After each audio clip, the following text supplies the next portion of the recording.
I got to tell you, man, I've never in my entire life seen more soft people than at the NFL combines crying about the tush push. I don't want to hear any fucking bitching about that play. Todd Bowles is right, the head coach of the Buccaneers. You shouldn't be penalizing a team because somebody does something great. Same thing with Nick Caserio in Houston, the general manager. Those guys are dead on. You know what they hate about the Eagles with that play? What's the number one thing you think they hate about that play? By the way, my wife's a rugby coach. She thinks it's a fabulous play. They don't like the fact that the Eagles start out every series 1st and 8 instead of 1st and 10. They start out 1st and 8. I mean, that's the disadvantage. You're never going to be able to stop that play. You know, the key to the tush push is the snap count. No matter, remember what was the game that the guy kept jumping off sides? He knew it was the only way to stop that goal line play. It was the only way that you stop that play is if you guess the snap count. The defense will always be at a disadvantage. There's only one way to stop that play. Don't allow people to push from behind and move the pile. It becomes a dead ball foul. That's the only way you're stopping that. That you don't get forward momentum once the referee determines. But then again, it's another subjective call. These guys are bitching and crying because the best team in the league has the best play in the league. Do you know what the tush push is equivalent to me? It's almost like the sky hook. You can't defend it. The Eagles have found the play that the league can't defend. Hey, dude, you have success 91% of the time. On a goal line play, you're going to score every time. I don't give a shit if it's the Eagles or the Carolina Panthers. By the way, this has nothing to do with the Eagles. This has everything to do with competitive advantage. And the league hates that. Remember when Belichick had a formation that Nick Saban had showed him that they do with the tight ends down at Alabama when he was the head coach? He implemented that. And then what? John Harbaugh was bitching about it. League changed the rule the next year. Do I think the league is going to change that rule? I think they're going to modify that rule. It's one of the hot button topics at the combines. The Eagles have an advantage over the other teams in the league because they figured out how to take a play and take full advantage of it. Hey, this is what happens when you have the best O-line and you scout correctly. And you do your due diligence on successive plays. Holy shit. I've never seen anything more preposterous than penalizing a team for finding a football play. That's a football play. Dude, hey, get this, guys. Is there anything more of a football play than a goal line play? Where you got your guys versus their guys, and you got to stop those guys. That's the essence of football. Dude, stop them. I agree with Todd Bowles. Todd Bowles is a fan of the play. That's right. I love that. KCA. Dude, worry about that shitty kickoff. Be worrying about the Eagles' advantage over the rest of the league. Hit the like button. Guys, we appreciate all of you. Brian Baldinger will be with us. We'll ask him about that play. And we'll do that at 4:30. Xander in his normal spot at 3:30. We appreciate everybody. Hey, man, tomorrow's the combines. I love the combines because then you get a sense of seeing who's going to go up and down in the draft board and also, too, what teams are going to do potentially free agency. Sills, it's like the Mel Blount rule. Kyle, there is no reason to we should get Rich McKay on, the head of the competition committee. Rich has been on the program before. He's the president of the Atlanta Falcons. And he's a dear friend of mine, former general manager of the Bucks. That's how we know him. And he's the chairman of the competition committee. We're going to get him on after the combines. What's up, Sills? What do you think the worst between LeBron's politic views or Justin Herbert in a wild card game? I'm stuck between a rock and a hard place. I don't give a shit about LeBron James's political views. I barely watch him for basketball. And as a matter of fact, I haven't watched LeBron play. You want to hear something? I haven't watched LeBron James play a basketball game in 3 years. One, because the Lakers suck. And I have no interest in watching LeBron James. LeBron James does not make me want to watch sports. I know ESPN, that's probably not music to their ears, but LeBron James does not make me want to watch the NBA. He ain't one of them. As a matter of fact, I don't know if there's anybody. And then you've got stiffs like Joel Embiid who don't want to play and don't want to represent anything. I just wasted 5 seconds of my life I'll never get back talking about the shitty NBA. Not happening. Like I said, we're days away from free agency. Do you know that, what is it now? This time next week, this time in 2 weeks, free agency starts. You have got to have deals on the table now. Howie Roseman spoke, and so did Sirianni yesterday. I want to comment on that because I got a chance to listen to all of it. Some great things were said. The big topic of conversation and how he skirted around it, the Myles Garrett deal. The Eagles are in the 2-hole as the second betting favorite team for Myles Garrett to land next to the Washington Redskins. Yes, Redskins. In this program, it's Redskins. And the debate is, and this goes back to Xander's comment, should you rip the game plan up? You won the Super Bowl without him. Think about that. You won the Super Bowl without him. Now, I do think your team is going to be different. You are not bringing back. Hey, how many people think the Eagle defense will be better this coming season? How many people think it'll be better? Super chats go to the top. Please hit the like button. How many people believe that the Philadelphia Eagle defense will be better or as good? I see number one. Way to go, Bob. You're right. Hard to be better than number one. Okay? Let's take a look at M. Reyes. I'm optimistic. We're able to keep Baun. That's a perfect comment. He's right. It's all about M. Reyes. Will we not agree?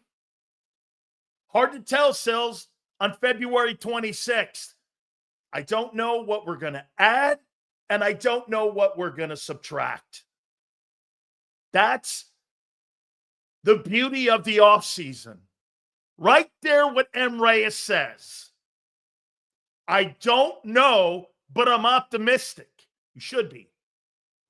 As I told you, you're on the pole position right now. Of all the teams in the league, you're at the pole position like you're at Indianapolis, like we said yesterday. So you should be optimistic. Remember this. We're not going to bring up salary cap this entire offseason here. Because you know why? In the land of Philadelphia, the salary cap is a non-starter when it comes to conversations. You know why?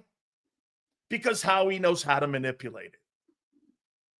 And if Howie could make $1 work on getting a player into his building, so that's not a conversation and a starting point any longer. Well, you got to worry about paying that guy 3 years down the line. That doesn't work in Philly. So you can stop that. You know what you do have to worry about is the market. These next 2 weeks, you have to worry about the market. Who is going to be stupid, smart, frugal, I said this before to you, and I'll say it again. Just because Howie's got $25 million and more to deal with on the cap, that's not going to make him reckless. You heard him at the combines. Sweat and Williams gone. Baun not sure. Becton will be back. We're going to talk about that here again. Addition through subtraction. Watch the 30 for 30 on the U. Was disappointed you weren't mentioned or interviewed. Great watch. I was in it. If you didn't see the stack in the national title game, standing next to Jimmy, I was in it a couple times. But Billy Corbin couldn't get to me at the time because I was not available. But Billy's been on this program. He's a dear friend of mine, and I hooked him up with footage. So I was in that thing a bunch of times. The first one, if you go back and watch it, you'll see me in the Penn State game and a bunch of other games. By the way, some of the things that some of these defensive tackles are doing, I don't get it. Now, maybe it's a different style of training, but people are going to start putting your numbers up on their combines. I didn't go to the combines. I did a pro day. Not one of these guys who will come out of that pro day. The only guy that I've seen do a better 40 than me, I was 300 pounds. I benched 55 times 225, and I did a 27.5 vertical. I posted it on my Twitter. I ran a 4.8. I mean, and I was a 550-pound bencher. I don't know. That's a 40-year-old record I have. Surely there's somebody at the University of Miami that could be better than that. I mean, my God, 40 years? Jesus Christ, we were still using fax machines. Hey, no, I want my record broken. That means we're getting great players in there again. I don't know. I don't get it. You're going to see a lot of people at the D-tackle position that are going to be nowhere near what I did. I don't know the difference with today's guys. I mean, I don't know. I don't know that there's a priority on that position like it used to be. That's why when you get a guy like Jalen Carter at the combines and you see this guy's tape, he's a 20-footer. All you need to see is 20 feet of tape. You know he's great.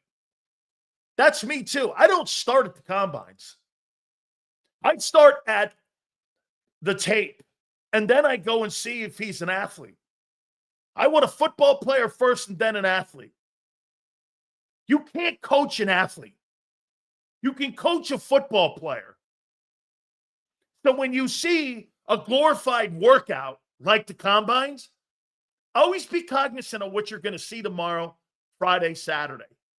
Because that doesn't necessarily mean you're going to be a ball player. I mean, seriously, I did 225 55 times. I could slam a basketball or a Nerf ball. I couldn't grip it, I told you, Nerf ball. I could put my hand and grab the rim. Was 6'1.5", 292, and I ran a 4.8. 40 years ago. I mean, Aaron Donald didn't have those numbers. Aaron Donald's a great ball player. Okay? Start with the tape. I think sometimes you look at those combine numbers, like the Jordan Davis 4.78. Bro, that's not good enough. You got to make plays. You got to be active around the ball player. Good day. Oh, great one. Our team is too good not to be optimistic. Fair. But will this team defense be better? As I tell everyone, ask me after week 6, draft, preseason, first game, first 5 games. No one can know or guess correctly. T-Bone, you're right. Right now on February 26th, it's almost impossible to say whether or not this defense will be better than it was a year ago. And like Bob said, it's difficult to be better than number 1. Absolutely. Okay? Bob, Sills, we don't know the little things that the D got away with because of sheer talent. Those little things can turn big quickly. Correct. The kids will need to handle their business and their success. Hey, Bob, you know what happens to a young player like a Nolan Smith? What do you think teams are going to do to Nolan Smith next year? Tell me what you think teams are going to do to Nolan Smith. You guys have an idea?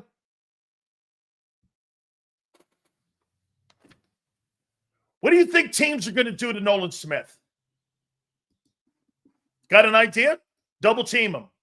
They're going to put a tight end on him and beat his ass and see if he can withstand. Chip him. That's correct. You know what they're going to do to him next year?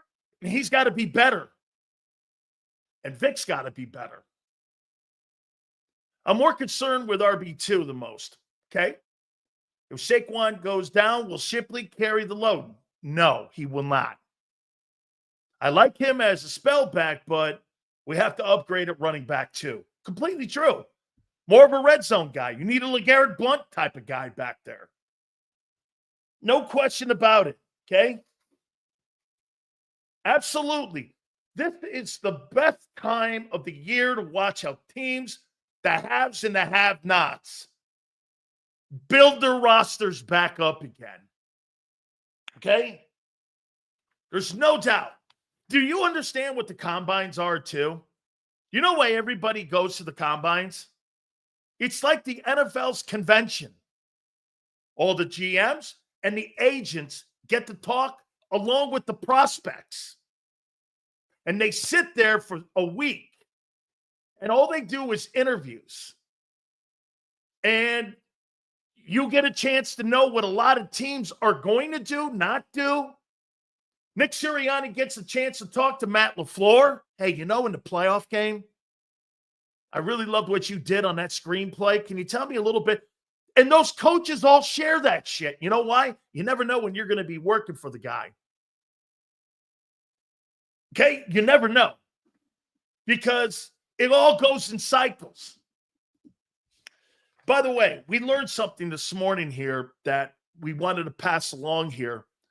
That one of the new assistant coaches, Parks Frazier, was recommended by Frank Reich, to join the coaching staff.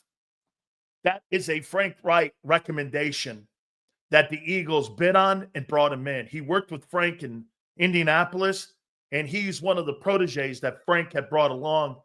And that just tells you where Frank is right now. He's still making money on David Tepper in Carolina. So he gave him the second best guy that they could put in that coaching staff. It's Parks Frazier.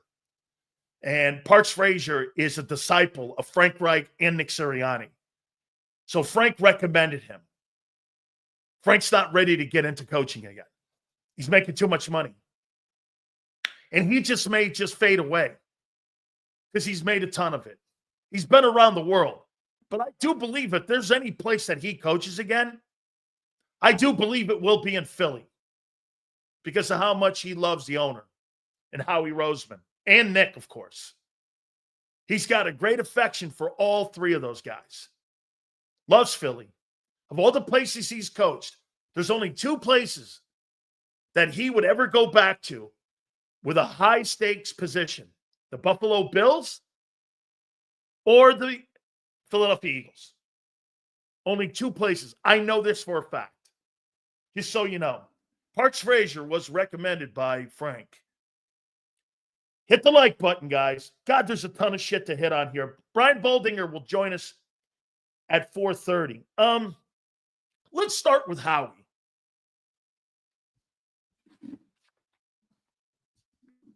Let's see how smart you guys are. Do me a favor. Please hit the like button, guys.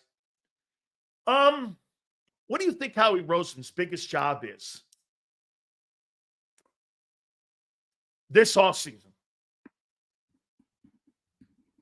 What's the main job for Howie? Hey, guys, let me hear what you think. Okay? What's the main job for Howie Roseman? Managing the cap. I like that. Signing Myles Garrett and Baun. Restock. Okay? Depth pieces. Working that cap. Resigning the right players. Free agency. I don't know about that. We'll hit on that. cheap alternatives to free agents. Kind of.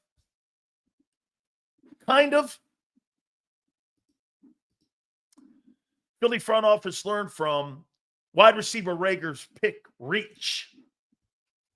I believe that. Trade value, Sills, says Kyle. Here's what I think his number one job is. It's not to re-sign Zack Baun. It's not to re-sign Josh Sweat. It's to make sure you have cap and roster integrity.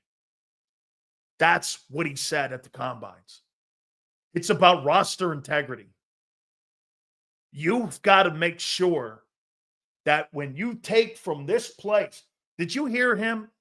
I tried pointing this out to you guys last year, and you didn't want to believe it. Okay? When Howie Roseman does something, he takes from another part of the team. The Bryce Huff signing was not more money added to the team. It was just money appropriated somewhere else to some other player. That was Reddick's salary. He didn't add money to it. He added what he thought a player was going to bring to it because he was younger, and you'd get him under more years than Bryce Huff. Strategically, it was right. The player didn't perform because what was the outlier? Could he play 900 snaps? Turned out to be not true. Here's the fundamental problem that Robert Saleh knew about Bryce Huff. And when the Jets allowed him to walk out the building like Joe Douglas did without even a contract offer, that should have sparked something. Now, Howie knows that Joe Douglas knows talent. He does.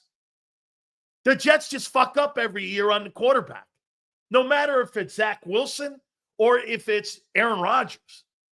They can't get the quarterback right. They haven't got the quarterback right since Armstrong was an astronaut. I mean, it's just Woody Johnson.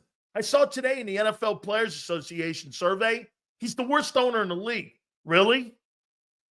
What a shocker. He's the worst owner in the league, and they haven't made the playoffs in 12 years.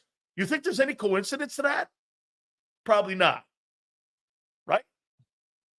I mean, so Howie's got to be smart here. His number one objective is to do this. Signing Zack Baun. How important is that to my team financially, and also what we're going to do in the draft, what we're going to do in free agency? How important is he to the team? How important is he to Vic? On a scale of 1 to 10, I sit there and say this about Zack Baun. Okay, if Zack Baun goes to Carolina, is he the same player? Here's my problem paying this player this money. How many people want to re-sign him? Me, right? Because I want to stay on point here. How many people want to sign Zack Baun this offseason? Sign an all-pro linebacker? Hell yes, Senor. Okay. I do. Okay? I want him back on the team, says M. Reyes. All right, let me ask you this. We'll find out what kind of football player he is now. If you put him on the Carolina Panthers, is he all pro? I'll tell you this. If I take Fred Warner, I'll do Roquan Smith. If I have Roquan Smith in Chicago on a horrible football team, and I put Roquan Smith in Baltimore, I know that fucker's an all-pro. No matter where you put him. You can put him in the Arena League. You can put him in Canada. Roquan Smith is an all-pro no matter where he plays. Chicago, Baltimore, Carolina. That dude is a mean dog. That guy is an all-pro linebacker. You put Zack Baun in Carolina, you think he's the same player? I do not. I do not. Okay? Putting good players in a great situation. You think that enhances? By the way, I'm not saying this guy's not a great player in that system. I think he's a system linebacker. I don't think you could plug him anywhere and he'd be that guy. I do not. I don't believe that. You put Fred Warner anywhere. He's an all-pro. You open my eyes to letting him walk and getting Bolton. Us Eagle fans are biased because of what he did for. Absolutely. I'm trying to learn when to let go. That is one of the greatest comments that a educated fan can have, Q. Do you know what made the New England Patriots so fucking great for 20 years? They made the tough cuts. They moved on and didn't get trapped with salaries. They never got trapped in New England with salaries. There was never a salary that was look at the Eagles. The Eagles have a salary around their neck for the next 2 years in Bryce Huff. New England never had that. They never had a player that hampered their salary cap or how they were going to do business. Nothing. Same thing in Kansas City. They're going to move off guys. They are not going to not have salary cap and roster integrity. It's the number one and most important thing that Nick and everyone were talking about yesterday, continuity. Not just continuity on the roster and the coaching staff, but continuity in the cap and how you do business and how you spend money. Look, a priority is going to be signing Zack Baun, but you're fighting your own success with this. Stills, he's a good player. I think he's a good player in Philly. I do not think if you send that guy to Tennessee, he's on the all-pro team next year. You know why? He hasn't proven that he can do that. Because he hasn't had but 1 year.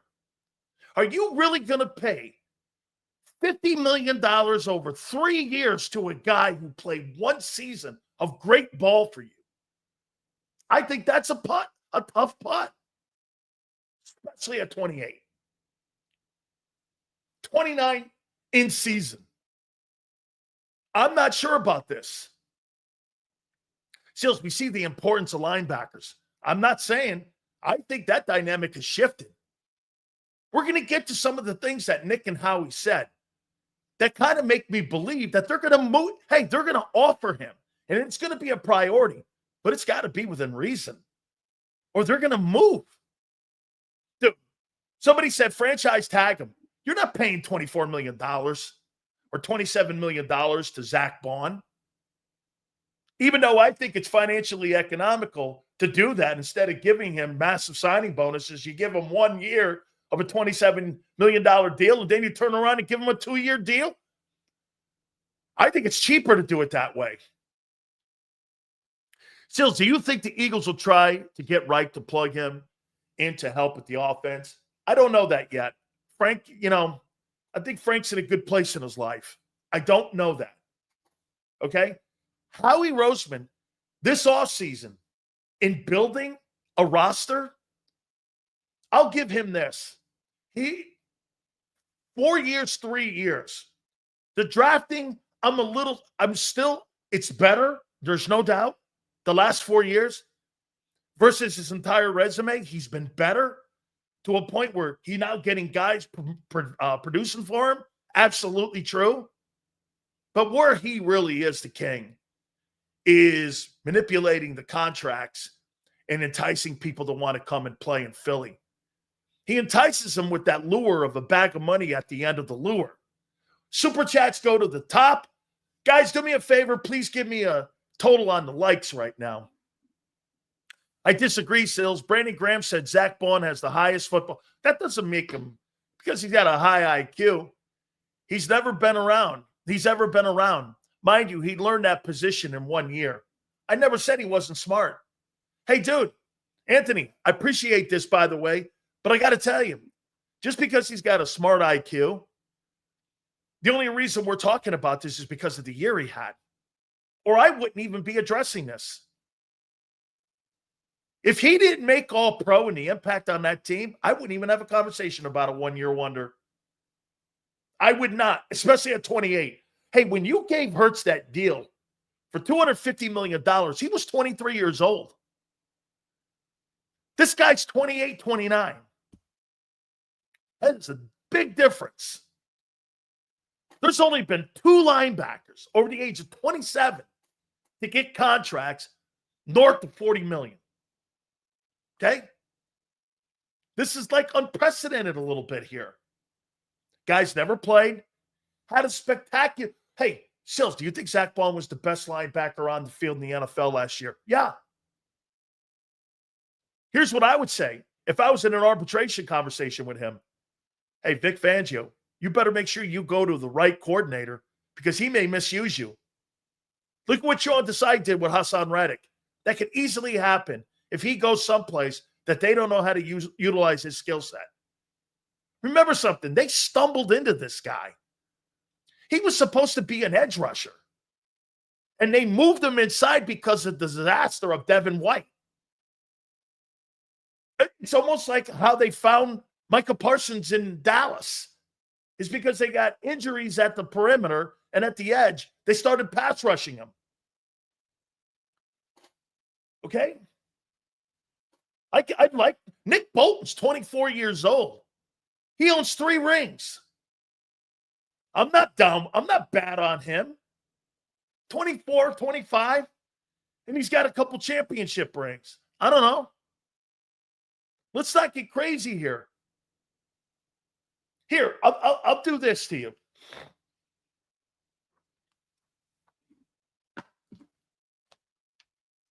Then we're gonna what Nick and Howie said. I want to go over what they said yesterday. As of today, February 26th, pre-combines and pre-free agency, Zack Baun, I think it's 50-50. I went through it yesterday with you. Hey, guys, I'm not telling you anything an agent doesn't tell a player. Hey, Zach, you got to get on the open market. And by the way, I saw that they want to make a huge push to try to put something in front of him prior to free agency. Let me make this point to you. If you don't put a deal in front of him prior to March 12th, he will not resign here. Because there'll be too many stupid teams that'll put too much stupid money in front of him for him to turn down. If the Eagles let Zack Baun, when that thing hits midnight on March 12th, and he's still a free agent, you'll never re-sign him. There'll be too many teams that'll be desperate. GMs wanting to save their job. I mean, and the Eagles are not going to go overboard with this.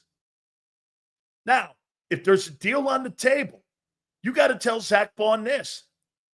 If you're the agent, I told you I had an agent by the name of Bob Wolf. Bob would sit there and go, here are the pluses and minuses. You think you're going to have 2 defensive tackles in front of you like you had last year? You think you're going to be in a scheme like you were a year ago? You think you're going to have the secondary guys that you had a year ago? You think you're going to be in an organization that, most importantly, likes you and wants you, and you proved yourself? Here's the money. Hey, the Eagles making him a priority. He's proven himself to them. How he's not, dude, DeAndre Swift and all these other guys who they've let walk. 28. Howie's letting Josh Sweat walk at 28. Imagine how disappointed Arizona's going to be paying Milton Williams top money, then realizing Jalen Carter isn't beside him. Hey, man, that's part of the negotiating. You know what Milton says? Hey, how do you know Jalen Carter didn't have some of the freedom? I would turn around and go, well, I didn't see you double teamed like that. Jalen Carter made life easy for a lot of people. The linebackers, Jordan Davis, Milton Williams, and Josh Sweat. You know why? He was in shape. Jalen Carter was in shape all year long. To the point, so was Jordan Davis. That's why them linebackers played the way they did. Dude, when you don't have people in your lap and you're playing linebacker, like I said with Zack Baun here, hey, Zach, you better go to the perfect situation. San Francisco, L.A., even though L.A.'s not that physical at the D-tackle position, they got a pretty good young kid there from Florida State. That looks promising. If I'm Zack Baun, I'm looking at Washington because of Dan Quinn. I'm looking at San Francisco. I'm looking at Tampa. Maybe Minnesota. I want a coordinator, and I want some people around me. You're never going to be in a position like you are in Philly with the talent around you if you're Zack Baun. The Giants, with Dexter Lawrence in the middle, and you got Thibodeau and you got Brian Burns, that could be something. Yeah. That could be something to think about, but their secondary stinks. That means you're more pressure on your front four and your front seven because of the lack of secondary people the Giants have. The Giants are building a defense, but they need linebackers and corners. That would be, look, Zack Baun's in the perfect position. Got great corner play, and he's got great front seven play. And you got a coordinator in Vic that knows how to utilize him. Where in the world are you going to find that? That's what the agent's saying. Now, the agent also goes, go out in the open market. You're 28 years old. You got $1.5 million in the bank. You've been in the league. All your money, you have none. There's a chance to get a bag of money and get $30 million up front. I don't know what the argument is. I'd rather grab the money, have my ring, and suck for 4 years and end my career. Wouldn't you? Let's face it, this guy's not going anywhere after his career. This guy doesn't have a Hall of Fame career. He has a Hall of Fame season. He's 30 years old almost. This guy's got to grab what he can before it's over. You'll never have the economic firepower you have right now in your career. He's not going to have economic firepower in 2 years because of his age. The Lions would be a place. Brad Holmes knows what he's doing up there. But you got a lot of questions to ask if you're Zach. And by the way, I don't think you can answer those in 2 weeks. Now, you know what's going to play to the favorite of the Eagles in this? Super Bowl parade. You still got that victory lap thing going on. You still got a honeymoon going on here. Hey, you were a major part of what success was with that team. Everyone loves you. You're the all-pro linebacker. Dude, in 12 months from now, that whole thing could evaporate, and you're playing in Carolina, and no one knows your name. That's how fast the NFL works. There is a comfort factor. That's right. You're in a comfort zone. Dude, grass ain't greener on the other side? Damn straight it ain't. For $4 million a year extra, over 3 years, that's $12 million. I don't know about you. For a guy who doesn't have a lot of money in the bank like he doesn't, he's going to have to think that hard and true through to his family, to his wife, to his girlfriend, boyfriend, whatever it is. Hey, what do you think I should do? Worst question you can ever ask your agent is, what do you think I should do? You ask your family that question, not your agent. You tell your agent, this is what I'm going to do. Your agent lays it out for you. Your agent doesn't make, if you let your agent make a decision for you, you're stupid. You hire an agent to tell him what to do, not him tell you what to do. That's what happened with Hassan Reddick. Only difference was Reddick didn't know what he was doing. That's why the agent quit on him. Even Drew Rosenhaus did. Seals, what D tackle plays like you? Name a comp. I was more like a Steve McMichael kind of guy. Okay? I can make flashy plays. You guys remember Chris Zorich that played in college? I was a lot like that in college. Chris Zorich and I pretty much had the same kind of college career. So it was kind of like Chris Zorich. If you remember the kid from Notre Dame, that's kind of what I was. He was a big, strong kid too. He was fast. I don't think he ran the 40 I did. But something like that. I mean, Noga was probably faster than me. Al Noga back in the day. Okay? I mean, what's kind of those kind of players. It was 290. I had like 14% body fat back then, but it's all good. So if you're Zack Baun, you got a lot of questions to ask. Here's Bob. By the way, give me a total on the super chats, guys. You guys have been great. Please hit the like button. Sills, how can Baun improve off of last year? Bolton will be hungrier over the loss. Bolton is younger with more quality tape. Bolton's a better player than Zack Baun. He's got a better career going. Baun signing elsewhere for big money gets Howie the comp pick he loves. That's right. He gets a third-round pick. No, folks, don't kid yourself. Zack Baun's not a better player than Nick Bolton. He hasn't proven that. 1 year doesn't make him a better career.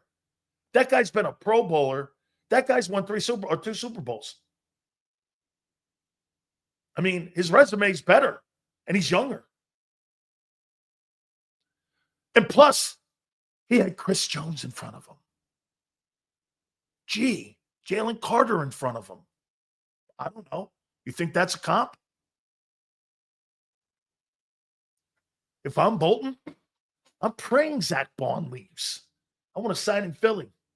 And I might give you a $12 million deal, 10, 11 million, to go play in Philly with Vic Fangio. Vic Fangio, Steve Spagnuolo. Do you understand how that fits right in? Does any player really think, well, I've got a ring. Eagles are offering me $16 million versus playing for a losing team at 20, depending on what your age is. 6 versus 20, really? How much is enough? Dude, don't count another man's money. Biggest mistake you're making right there. So let me ask you this. Really, you would throw $12 million in a trash can and light it on fire in your own life? T-Bone, I appreciate this a lot. You know that. But let me ask you something. When you do that, you think you're talking to football players like they're children. So you would really take, if somebody offered you a $100,000 job, and then somebody offered you a $200,000 job, you'd be comfortable with where you were with $100,000 and letting that $100,000 over the next 3 years, $300,000, and you light it on fire in a trash can. You'd be okay with that. Would you be okay with that? I wouldn't. Dude, you are a separate corporation when you're an NFL player. You've got to think like that. Hey, do you want to be on great teams, great organizations who know what the hell they're doing? Absolutely. Half the league doesn't know what they're doing. That's why you have the have-nots and the haves. Hey, it's the same thing in college football. Why is it every year the top 25 college football programs, especially the top 10, are the same? Why do you think that is? That hasn't changed in 20 years. Look at the top 10 college football programs. Why do you think that hasn't changed? Because they do shit right. Very seldom do you see somebody pop in from nowhere. It's the same programs. Same programs. When you're 28, it matters about the money, especially when you've been a career special teams guy. At 28, you take the most care. That's right. When you say, I pointed this out to you yesterday. Hey, when you see 3 years, $63 million, fuck the 63. That's not real money. What's the guarantees? 40. Okay, now we're talking. I'll tell you this, if I'm Zack Baun, I tell Howie Roseman this. You want to sign me to 3 years, say at 15 a year, and you want to guarantee me 65% of that money? I'll take that guaranteed money. You want me to play for less, guarantee me more. No problem. And the Eagles are known to do that. Hey, Zach, you could come in with a lesser deal with more guarantees. I'll take that deal. I will take that deal all day long. Nothing's the third year of your. Do you know how many players don't fulfill contracts? 90% of the players don't fulfill their 3-year deals. Well, I'm going to sign them to a 5-year deal. You're only helping the team do that with deferred money and spreading it out. You're not helping yourself on guaranteed cash. I had Jimmy Sexton tell me exactly how this thing goes on and how Bob Wolf showed me when I was negotiating my own contract. I signed a 3-year, $2.1 million contract. This was years ago. I got the same deal Jerome did. We got guarantees. I got roster bonuses. I had opening day roster bonuses. All of that is negotiated. Okay? Nothing had to do with winning. Nothing. Guys, do me a favor. So, Zach, of all the signings, Zack Baun to me, he has a ceiling. His situation is ceiling to me. I'm willing to go this far for Zach. Now, what makes Howie great is that Howie can do this. Okay, Zach, I can't go higher here, but I can go higher with the guarantees. Because you know why? People like Jerry Jones are still so caught and stuck in their old ways. They believe in back-ending contracts is the wave of the future, and it's been the wave of the past. When a player negotiates with the Cowboys, you're negotiating with a Neanderthal thinking owner. Players don't give a shit about back-end money anymore because they know it's not attainable. When they're negotiating, they want to negotiate with some. Do you know why there's more young players that are in the game today when it comes to, I was telling this to my wife. You know why there's more people that are younger guys that are in the coaching profession than the old farts, and those guys are being weeded out? You know why? They work with analytics, they work with percentages, they work with front offices, and they're more progressive. The NFL has become a more progressive thinking operation when it comes to cap integrity and roster integrity because they learned it from New England. There's no coincidence that you see a guy like Nick Caserio turn the Houston Texans around. Guy owns 6 rings. You know, you guys keep telling me that Howie Roseman's the best general manager in football. You think he's better than a guy with 6 rings? That guy in Houston has 6 rings. And fueled with Scott Pioli. Every single bit of talent that went through New England went through Caserio's office. He completely turned around a shit organization with the Texans. Okay? Still goes, who cares? She's not listening. What people are doing is they're going with younger thinking people that know front-end money is how you get people in your building. That's who fucking cares, Sue. The players care. When you're a free agent, you want to go and talk to Howie. You want to talk to Nick Caserio. You don't want to go to Brett Veach. Why? Brett Veach is not going to give you market value. You know the worst organization that you can go to right now is Kansas City. You're never going to get market value. You are never going to be the highest paid player. The fucking quarterback's not. The quarterback is the 12th highest paid quarterback in the league. Well, if he's not the highest, but you know what he gets? Patrick Mahomes has the highest payout of any quarterback in the league. His guarantees are more than anybody. So he gets more of that 10-year contract in his lap. Okay? Get this. Tyrell said that Caserio lucked into it. Caserio didn't luck into anything with 6 rings. He lucked into it? How do you luck into something with 6 rings? This guy's got 4 times the amount of Super Bowl rings. that Howie or anybody in the league has. As a GM, I mean, Howie's strengths are totally in those contracts. That's what makes him special. Personnel is Nick's forte. The guy also, DeCastro in Baltimore, learned it from Ozzie Newsome. He's not a cap guy.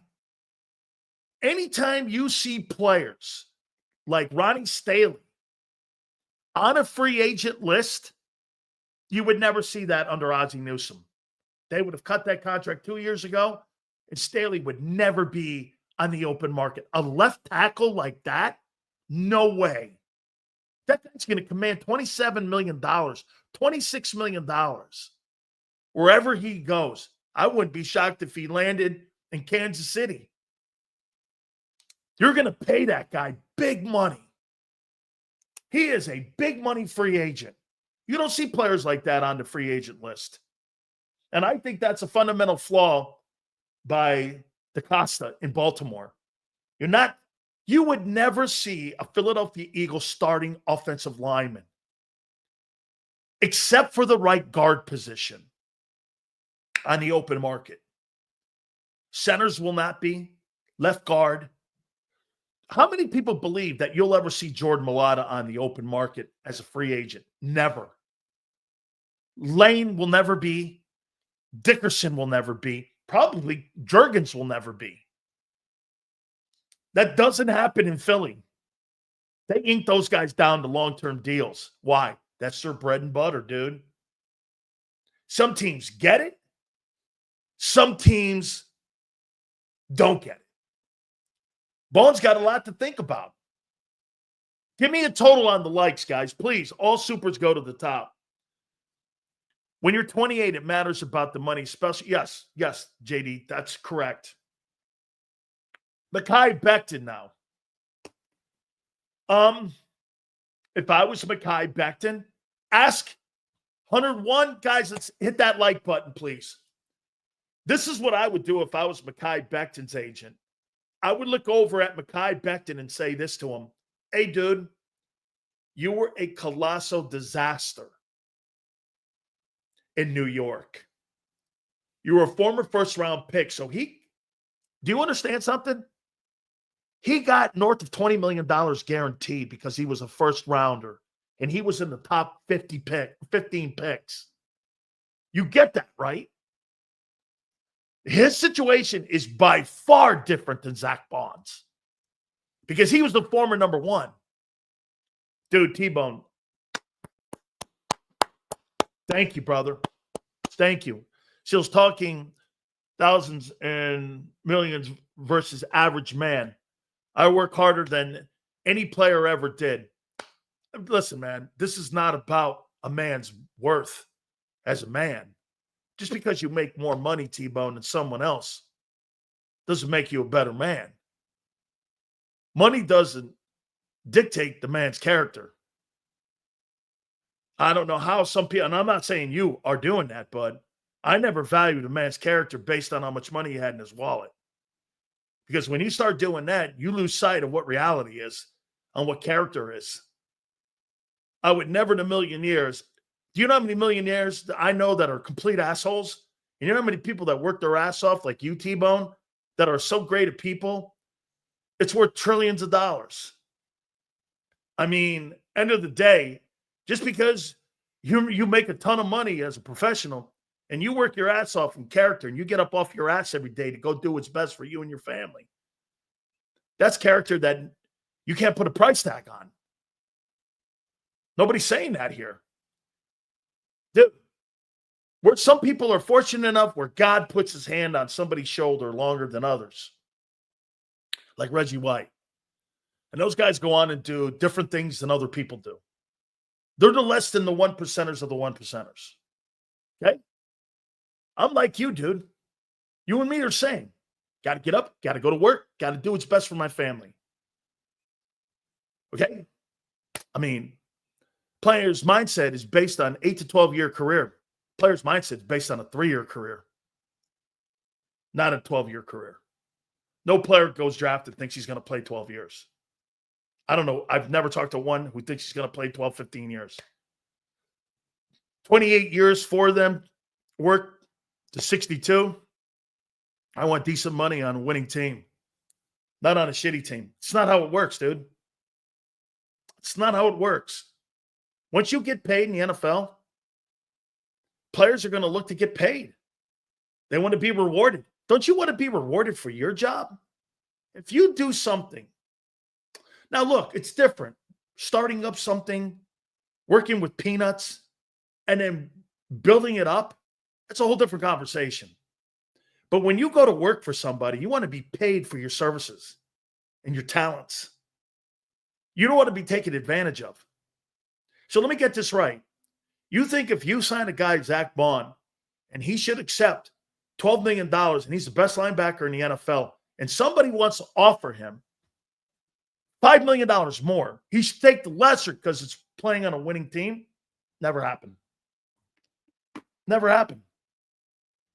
Not at 30 years old. My point is, when is enough enough? That's not the point. A $6 million contract to win versus a $20 million. Give me the $20 million. Dude, I'm not going to throw $12 million in the toilet just because it's the Eagles. I don't understand it. I see greed. It's not greed. It's being paid for your worth. That's not greed. If you have a certain value for yourself, T, and what you see yourself, I'm not going to undermine myself. Okay? If the Eagles see a value in, why don't the Eagles, T, let's turn this around. 16 to 20 million, really? Going to choose 4 million more and lose? Yes. T, let me show you this.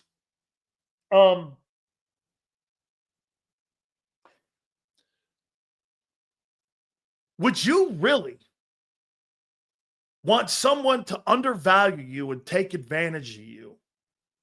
Why don't the Eagles do the right thing then and not take advantage of him and pay him the right money and pay him the 20? Why can't I turn that around on the Eagles? Why should that be on the player, not the team?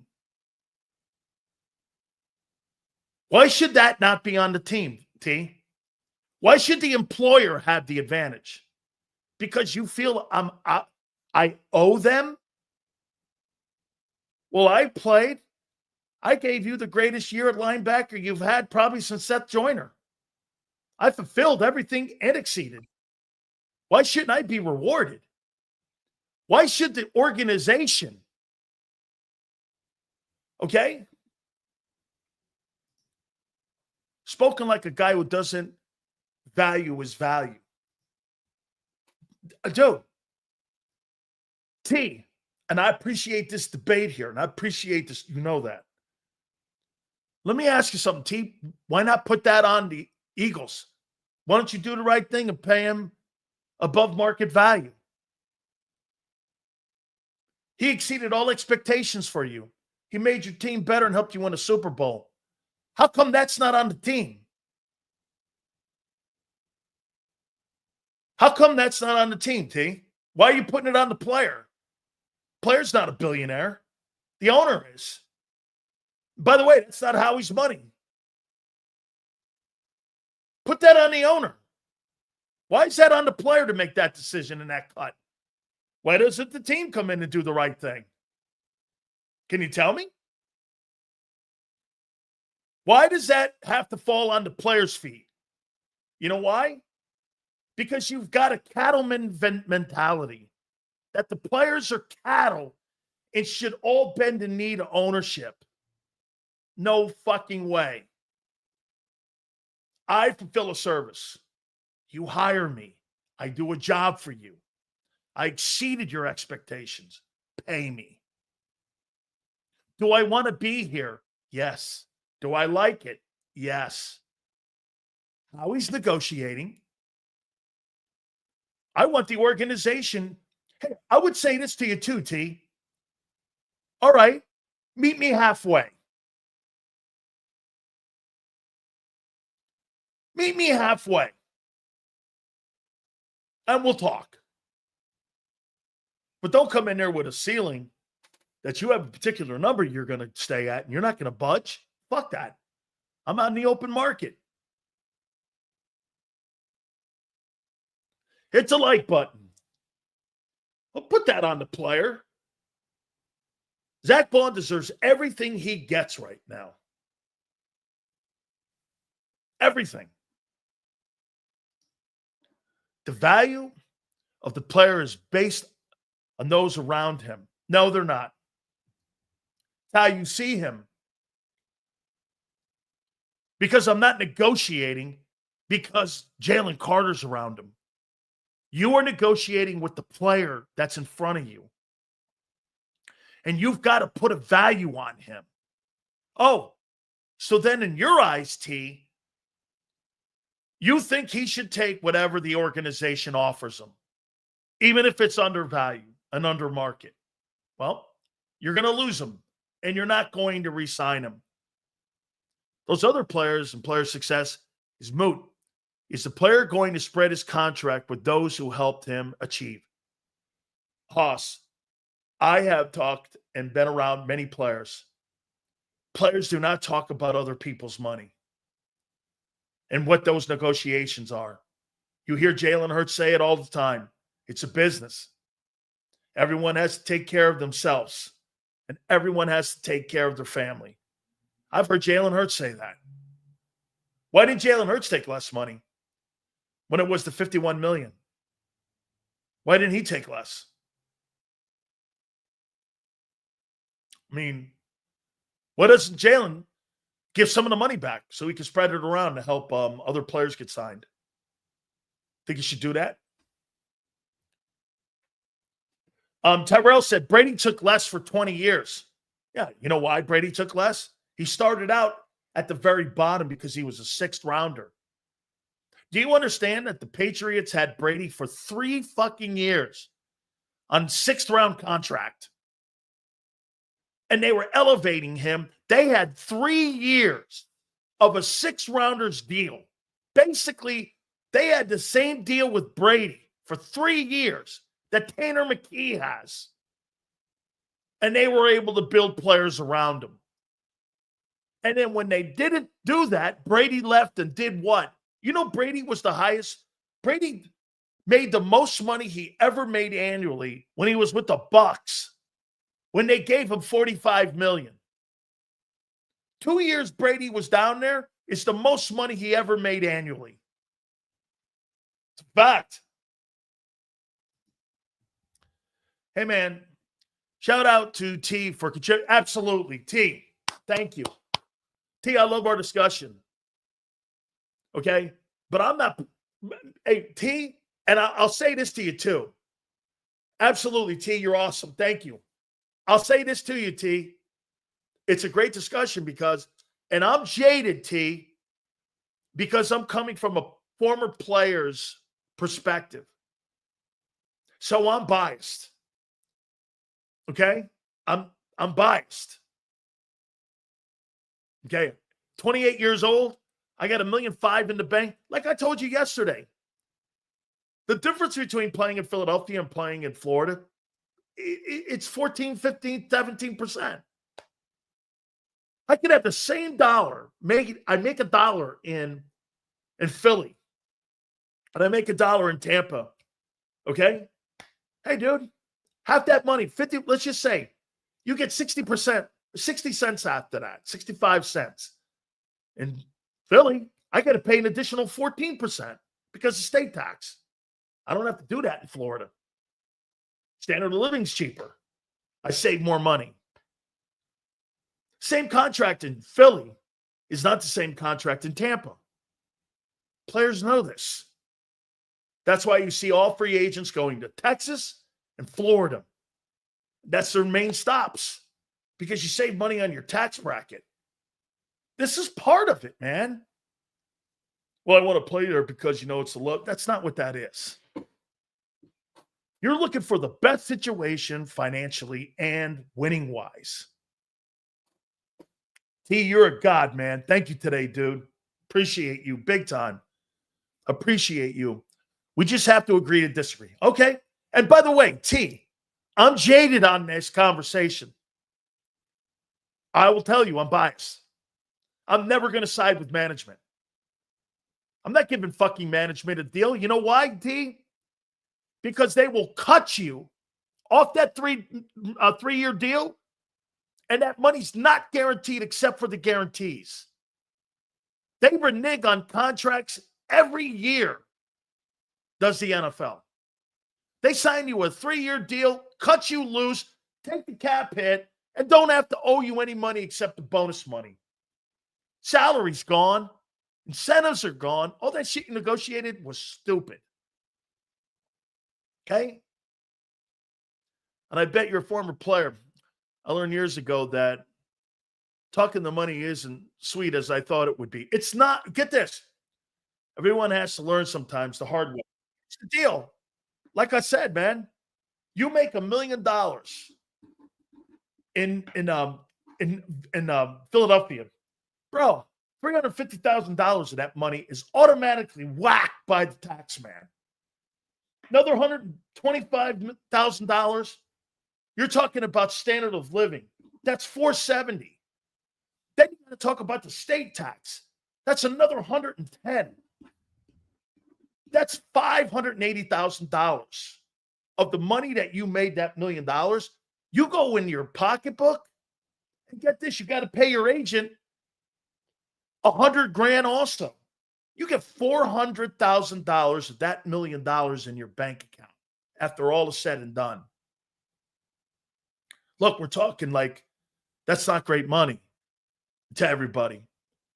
That's why I'm telling you, you got to grab your financial positioning when you can, because you'll never be in your lifetime, unless something dramatic happens like Jason Kelce or you're a media star, or you'll ever have the economic impact and firepower to ever make that kind of money again. I was making $45,000 a week at one time in my life. $45,000. Okay? I was fortunate over my 20 years where I made pretty good money in radio. Nothing 40. I wasn't making $50,000 a week. A week I was making. I showed you an incentive I had for just lifting weights for $45,000. There's a lot to think about with free agency. It's not just that easy. Do I re-sign him? I don't see this as management, although it could be. Who doesn't want to be a winner? He is a winner. He's got a Super Bowl ring. He's a winner for life. T, do you understand when you win a championship, you're a champion for life? Whether you have a down year or an up year, you're a champion. These guys who are the top 4 guys, I'm not putting Isaiah Rodgers in this. Those guys, shit, dude, they're champions for life. To take the money or play on a losing team. Well, let me ask you this. Is money really worth being miserable when it's possible you can have it all? Let me ask you this. Kellen Moore just signed a contract for $10 million with a football team that's in cap hell and also has roster issues all over it. They're going to probably cut Cameron Jordan. They're going to move off of Derek Carr. I mean, that program's 3-4 years away from being a Super Bowl contender, if they can be. He was making $2.5 million with the Eagles as a coordinator. You think he should have took the Saints job? Or should he have been a winner with the Eagles as a coordinator? What should he have done? Stayed with the Eagles so he could be a winner? Or had $50 million in his bank account?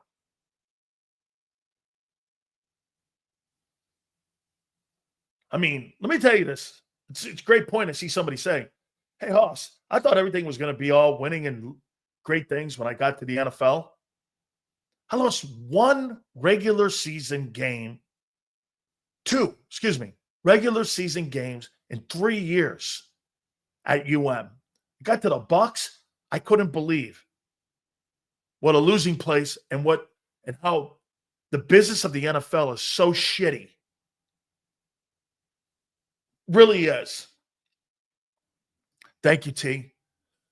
Let's ask Hargrave, who chased to go to the 49ers. Okay. Well, he signed a $20 million a year deal. I think he's pretty happy. No Super Bowl ring with the Birds. Bro, would you rather have a Super Bowl ring or $50 million in the bank? You could take your fucking ring and wear it around your nose. I don't care. $50 million in the bank or a Super Bowl ring. The fuck are we talking about here? T, let me ask you this. Would you rather have a Super Bowl ring or $50 million in the bank? What would you rather have? Super Bowl ring? Tyler Steen has one.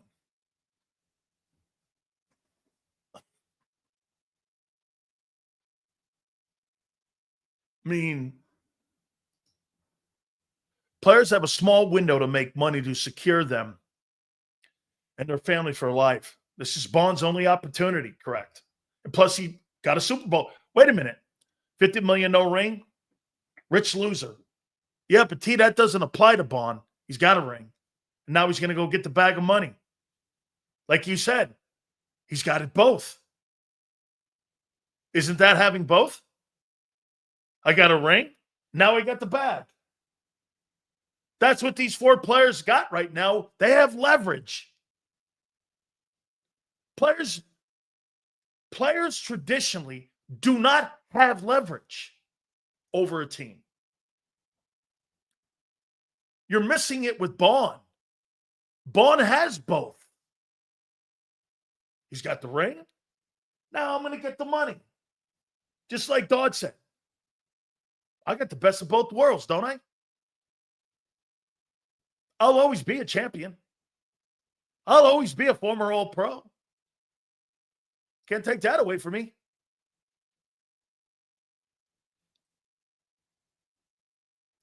I mean,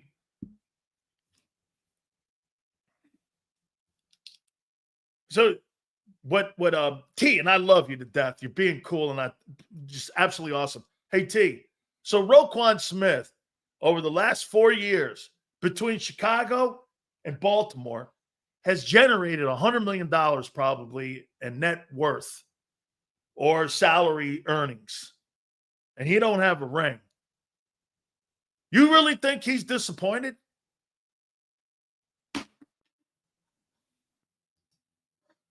Even a rookie contract invested properly. Unless you're a first-round pick, because it's 28 guaranteed. That's changed. Player will never have to work again. It only takes one contract. Okay, well, Zack Baun wasn't a first-round pick. He was a third-round pick. He's probably got $500,000 in the bank. You're talking Becton. That's a different conversation, I told you. He was guaranteed north of $20 million. That's why he probably does stay in Philly.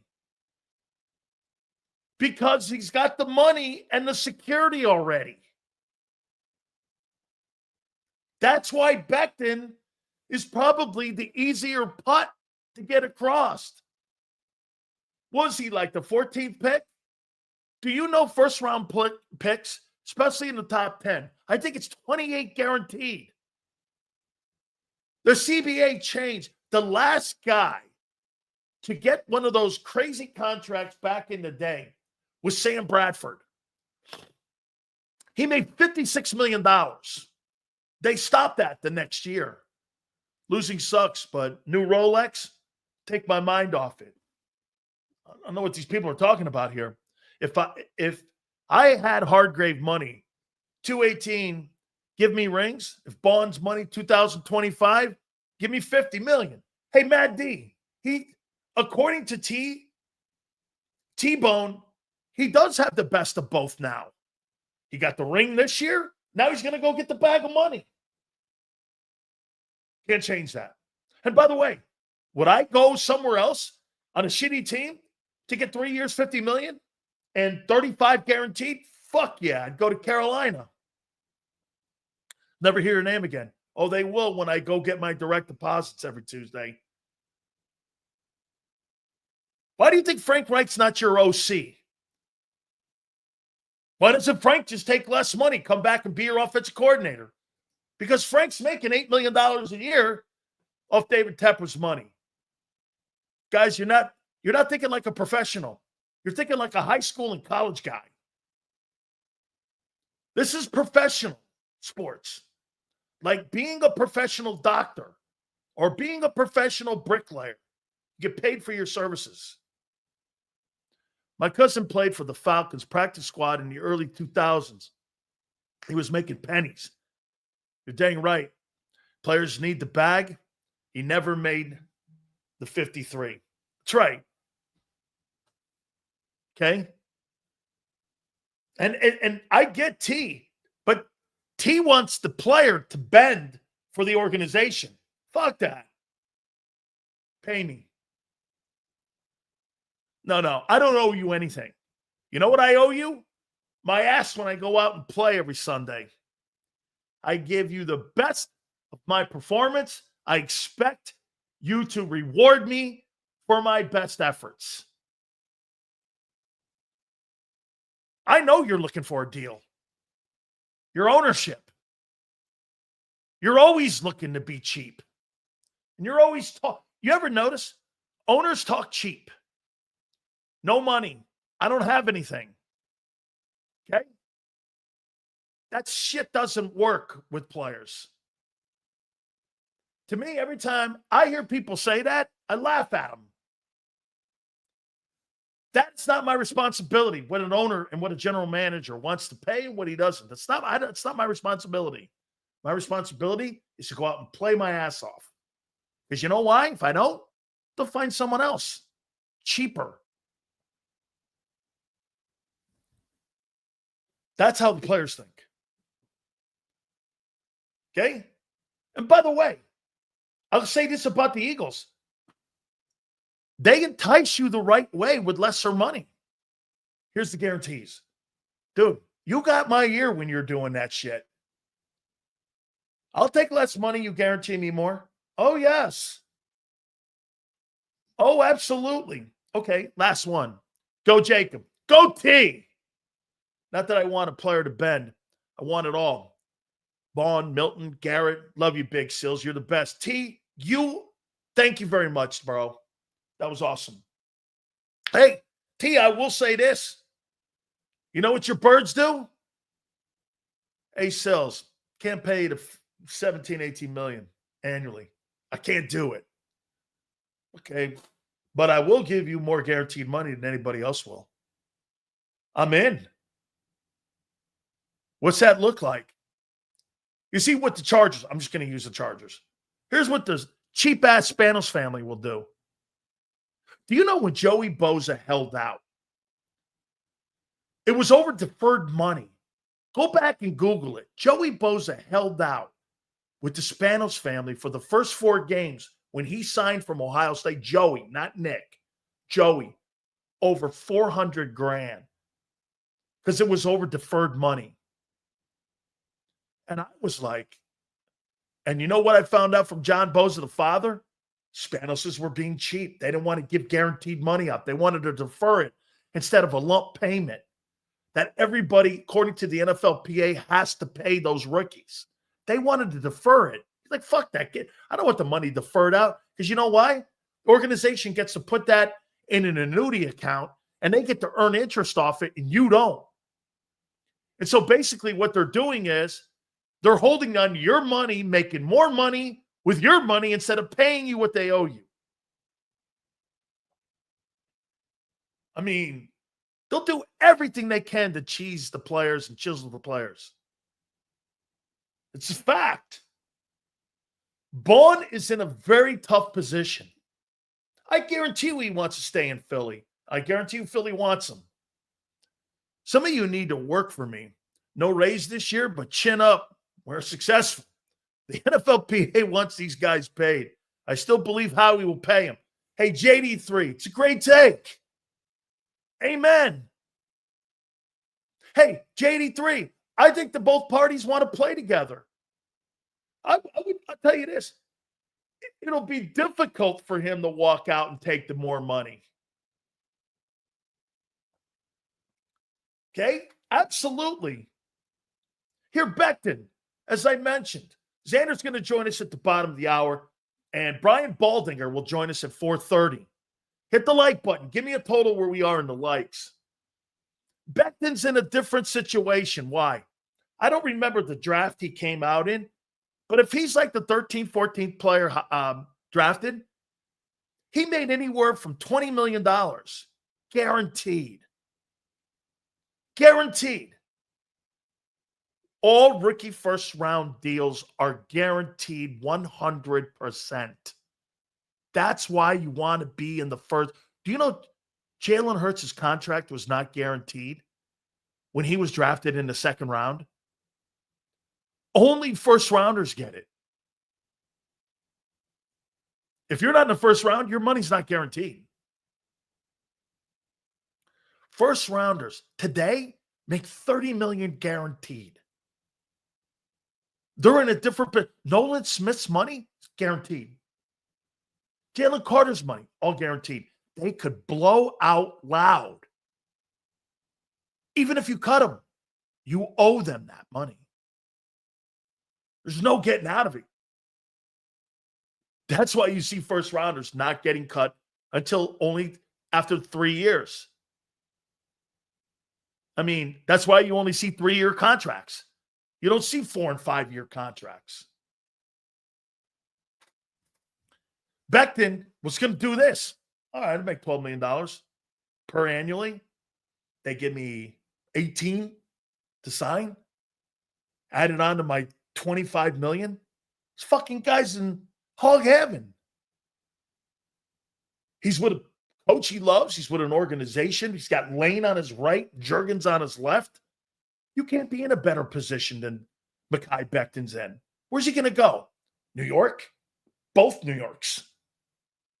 Where's he going to go? Kansas City? Okay, that's not bad. Kansas City's not going to overpay, though. They don't overpay for anybody. They're getting rid of players. He, in my opinion, I think it's 90% he's back. He's in a great spot. Here. Williams, gone. Now, here's with an asterisk, depending on what they do with this Myles Garrett deal. If they really want to rip the script up and get that kid and put him on your team, that means this. I'm bringing Sweat or Williams back. Because you know why? I'll take the remaining $79 million that he's willing to renegotiate, and he's willing to spread out and defer, where I can get his salary down to around $14 million. And I could use that money to sign Milton or Sweat. Then you would have Sweat and Myles as your edges, and your two tackles would be Davis and Carter. Shit. Dude, you're talking about the best front four in football. And what did Howie say at the combines? Forgive me, but I'm just really, I love the trenches. And for the record, I am not debating anybody being traded for unless it's Myles Garrett. Eagles don't have to rip the script up. They won the Super Bowl without him. There's two factors in the Myles Garrett deal. You got to make me want to trade him to you. See, the Eagles are in a shitty position. 32nd pick. I mean, who cares? Well, it's a first round 32nd pick. Yeah, well, I'm not going to get a new quarterback down there. Going to get the 32nd pick in the second round, the third round? You have nothing I want. Now, you put a player in there, you package some picks up. Nobody in their right mind thinks that the 32nd pick in the draft is the same as the 15th pick. You're high. The 32nd pick, it's one better than the 33rd. Between 10 and 13, those are great picks. Devontae Smith and Mekhi or Michael Parsons were in that conversation over the last 4 years. You got to know what you're doing here, man. Howie does. The Eagles don't have to do this. Now, he said at the combines, we're going to get to that, that there's not a player that's out there. He wanted it very clear and everyone to know out there, hey, because he couldn't address a player that's under contract with a current team because it's tampering. So he addressed it a slick way. You know what that was? He went like this. There's not a player out there who potentially could be dealt, or there's a deal to be made for that we're not going to turn over every stone. He's telling you they're looking at the deal. And they've got to figure out what's in the best interest of the Eagles. I'll say this to you about Nolan Smith. I think Nolan Smith could be a really fine ball player. The chances of him even remotely becoming anything near Myles Garrett is slim to none. Slim to none. Not remotely in the conversation. You're talking about the elite of the elites. I've seen places where he's rated the second best football player in the league. We know what that means? He's the best player non-quarterback in football. You don't have a player on your team better than him. Not close. That's 32 other teams. No, 31 because of Mahomes. It's not a guy. He's rated the best football player, non-quarterback, in football. That means you're the best football player. I mean, that's what your conversation is about right now. That's awesome. For the Eagles even to be in that conversation is fucking wild. They have very little draft capital because the picks stink for a player like that. They're great picks when you're the Eagles and you're building for depth. Why? Best player available at 32. I'm good with that. I continue my program. Fuck, I've been the most successful football team over the last 4 years next to the Chiefs. I'm okay with my program. Totally cool with it. That's why you got to look at each individual here. Milton Williams, here's what Williams got to think. Okay, Howie loves this guy. Why? So does Vic. Vic tried making a deal for him when he was the DC of the Dolphins. Do you know what Vic Fangio did this past football season by making that comment public? He made him probably $5 million more annually a year. I tried trading for him last year. He wasn't even part of the Eagles. That means every defensive coordinator around the league is going, Vic thinks awful high of that guy. He was one of the 5 best players in the Super Bowl. And he was one of the top 5 players consistently all year for Philly. And he was a 3rd rounder. What a dynamite pick. If you were to redraft Milton Williams again right now, Milton Williams would be a top 10 pick. Not a 3rd rounder. That guy not only held his value being a backup for a couple of years, but improved his value. It's a Grand Slam draft pick. You know, of all the draft picks that Howie has had in the last 5 years, Hurts and Milton Williams are his best picks. They were both value picks. One was a second, one was a third. Jalen Carter, I'm expecting that. Ninth pick in the draft. Well, that's kind of what we thought he was. He was drafted correctly.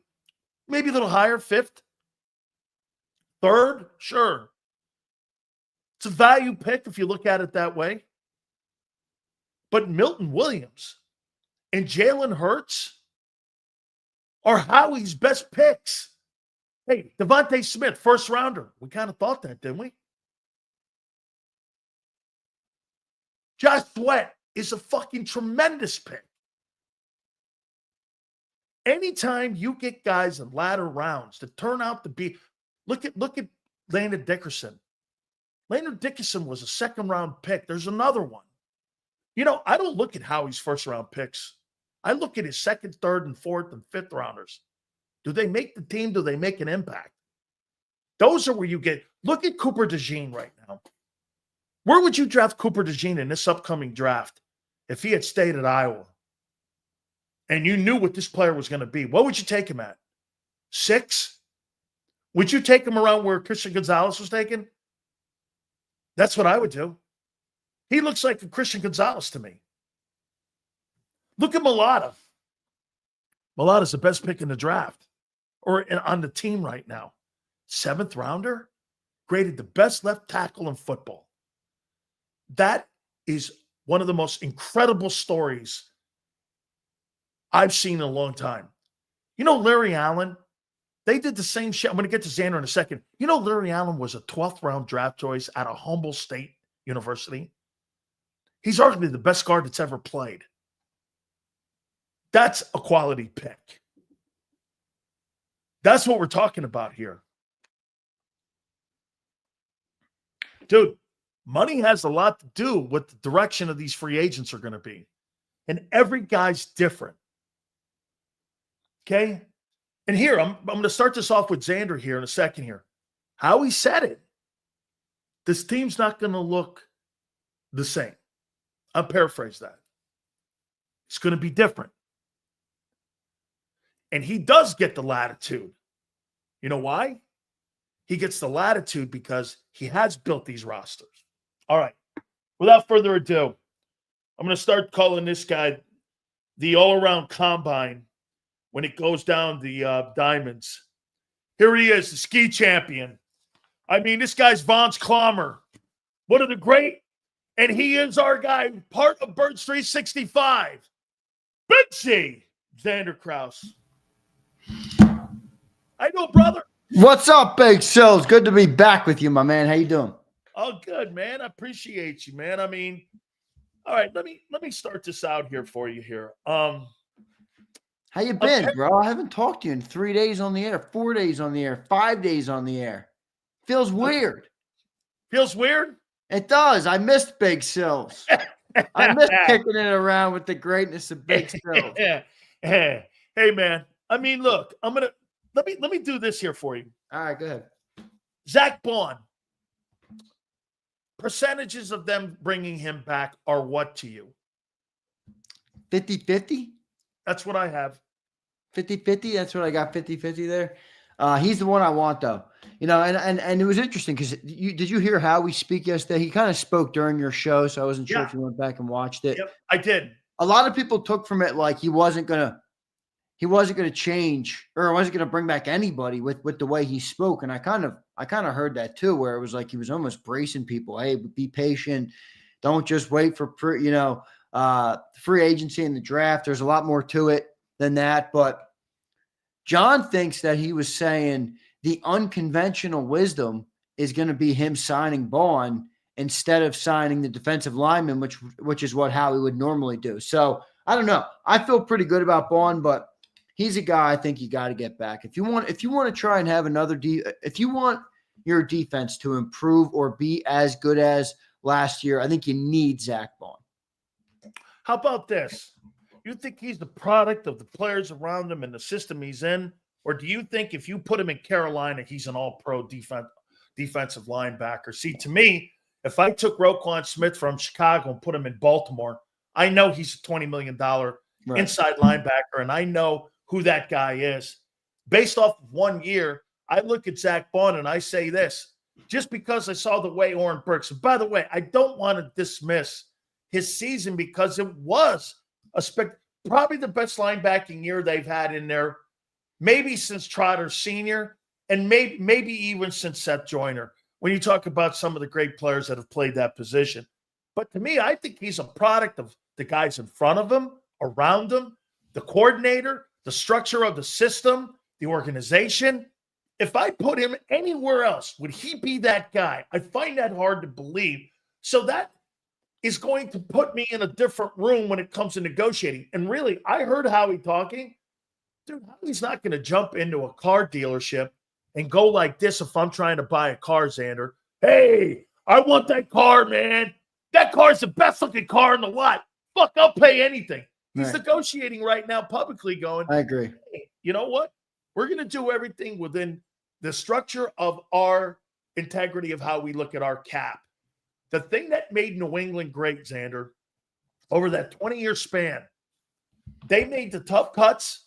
They moved on from the tough players, and they never overpaid, and they never had one salary ever have an anchor around that roster. They never had one. They moved off of Darrelle Revis. They moved off of Randy Moss. They moved off of Richard Seymour. They moved off of guys like Mike Vrabel. It didn't matter because they wanted to keep that cap integrity. That's how I look at him right now. And do I think they want each other? I do. But I think that's going to be a really tough sign. If he gets out in the open market, Xander, and there's not a deal on the table before March 12th, I don't think it's possible to sign him because of all the stupid teams that are out there. Yeah, I think you're right. I think Howie, in a way, when he was speaking yesterday, was speaking to the agents. Wasn't he? You know? Yeah, I'm talking to the media, but I'm speaking to the agents who are listening, who want their guys to get negotiated with. No, I agree. And it's going to be interesting. You know, you bring up the Patriots example, and while I understand the example, I will pose to you, are the Philadelphia Eagles much different? And in a way, it's harder because they had their catalyst in Tom Brady. The Chiefs have their catalyst in Patrick Mahomes. I love Jalen Hurts, and I've given him the kudos this year, but in a way, we're a different team right now for someone that wants to repeat. We were based on team success. Our team was built through the defense, through the running game, through what Jalen provided. It all came together, and that's what made you such a dominant football team. The Patriots, let's be real, they had great defenses. They won because they had Tom Brady. Now, I know they had great defenses and stuff, and they had good defensive lines, and I get it. But the Chiefs, same thing with Mahomes. Isn't this harder for the Eagles to sustain when you're that more team-based? So they're going to have to get creative. And while I understand letting players walk, I don't think you're in a position where you can let a guy like Zack Baun go. I mean, back to what you said about Zack Baun. No, I don't think he'd be that player. I don't think he is Roquan or Fred Warner, like you said, where he can sign anywhere and he's an all-pro linebacker. But you've seen what he can do in this system, right? And he is an all-pro in Philly. Yep. And I think you got to value that. Now, I don't think they're going to break the bank, to your point. I don't think they're going to go $18 million, but I think they're going to offer him $13 million and say, look, you want to play here in Philly? I know you're probably going to get a better offer. We're going to give you $13 million. We're going to front load your contract. You're going to get a boatload of cash. And if you want to come and compete here, we're ready. But you're right. They're not going to break the integrity of what they do to a crazy extent. You said something, though, that all that shit you said at the front end, I didn't care about. When you went like this, though, they're going to front end it. I went, what? Right. Okay. I mean, what? Okay. Well, if you're going to give me more guarantees up front and you want to put that number at 13.5 instead of me going on the open market and getting 18, right? Okay. I want that money up front because the only guaranteed money, Xander, is the guaranteed money. Right. When you see 3 years, $63 million, you know how many? Look at Javon Hargrave. Here's a great example. He never lived up to that 3-year contract that the 49ers gave him. Why? They whacked him. So the back end of that contract, he doesn't get that salary. Right. The only thing he's guaranteed are the guarantees. So if the Eagles come to him and go, here's a 3-year guaranteed contract at $13 million a year. However, we will give you 30 guaranteed. Fuck, I'm in. Right. I'm in because I got to look at it like this. Am I going to go to a place where I have Jordan Davis, Jalen Carter, Vic Fangio, and the most important thing, they love me here. I don't want to go with grass is greener on the other side to T-Bone, who, by the way, thank you again. I don't want to go to the Carolina Panthers where in 12 months my values get again, unless I'm getting $40 million guaranteed. That's how players think. That might be their golden negotiation tactic with him, Sills, what you just said, guaranteed money. Because think about it, if another team is going to pay Zack Baun, remember, they have all the uncertainty of he was a 1-year player. He's never done this before. So they're probably going to say, I'll give you 4 years and $15 million a year, but our guarantees are going to be $8 million a year or whatever it is in that range. If the Eagles can come in, give them a less per year, but a higher guarantee, that might be the insurance you need on that deal to get Zack Baun in Philly while not giving him too much money. Now, I know that makes it harder to affect the cap, but look, Jeffrey Lurie pays up front, man. He's been known for doing that. So that's what makes Howie's job so much, not that it's not complicated, but it makes it easier when you have an owner that's willing to pay like he is. And I think that's going to be that basically what you just said. Now that I'm thinking about it, that could be the way to get Baun. Yes. You know, even if it's, let's just say it's $12 million. I'll give you $12 million a year, but I'll give you $31 million guaranteed, right? I'm in. You're right. I think that might be the way to get that Zack Baun. Because listen, I pointed it out to people. Here's a guy that's maybe made $3, $4, $5 million in his career over the years in New Orleans. We'll cut that down to 2.5 because of taxes. Then you're talking about living. You're talking about maybe $700,000 that he has in the bank account at most. Right. Okay. This is a point where you have to, his wife and his family and his agent won't like that deal because it's a lesser overall value. However, the signing bonus matters to the agent because that money also goes, if you get $40 million guaranteed from the Eagles, the agent gets $4 million of that. Right. That's true. Tonight. That's involved in it too. That's right. All right. Before we go on to Becton, have your falls on the ski slopes charge your thinking process when it comes to the Garrett deal? You know what? They have. Wow. Let me hear. Nolan Smith has more championship pedigree in 2 NFL seasons and 3 years in college than Myles Garrett has in how many years of professional sports. I'm not sitting here and telling you Nolan Smith is a better player. But what I am not doing is taking a championship player with a championship mindset and putting it in a deal for a guy who's all talent with no hardware. I understand it's the team. I understand Myles Garrett is as good as he is. I'm not sending Nolan. If you want to take 32 and some back-end guy, I'm with you. You know what? If you want to take our next 2 first-round picks, I'll consider it. But I am not taking championship DNA guys from that defense and plucking them to replace him with a 30-year-old dude who's never won jack shit. No, I'm out. I'm out, Sileo. So let me go here then. So would you ever straight up trade Micah Parsons for Nolan Smith? He doesn't have a championship pedigree. Micah Parsons and Myles Garrett combined don't have the championship DNA. So you would keep Nolan Smith over a straight up trade with Micah Parsons? Straight up trade? No, anybody's taking that deal, but that's not what we're talking about here. We're talking about putting better players on your team. We're not talking about a guy with a ring. We're talking about a better player. I'm talking about improving my football team. I mean, if you're going straight up, yeah, I'd have to take it. Micah Parsons is one of the best players in the world. And guess who's better than him? The guy in Cleveland. Okay. I mean, hey, wait a minute. Listen, the only reason I'm even fucking contemplating this, because here, to your point, like you said last week, hey, Sills, we won without him. Hey, make me want to rip my game plan up a little bit on page 2 for me to want to do this? Well, there's only one guy. He was graded the top NFL player non-quarterback. Do you understand? We're not talking about, well, he's the third best end. No, he's the best player in the league non-quarterback. And what I'm telling you with this guy, so that makes me do this. That guy's going to defer that $79 million. Maybe I do keep Sweat or Milton, one of those guys. And I got Milton Williams, or I got Josh Sweat, and I got Miles Garrett, and I got fucking Jordan Davis, and I've got fucking I got Carter, and I got Baun, and I got N'Kobe. Holy shit, dude. I get the best front seven I've seen since the Ravens. Sounds real pretty. It sounds perfect.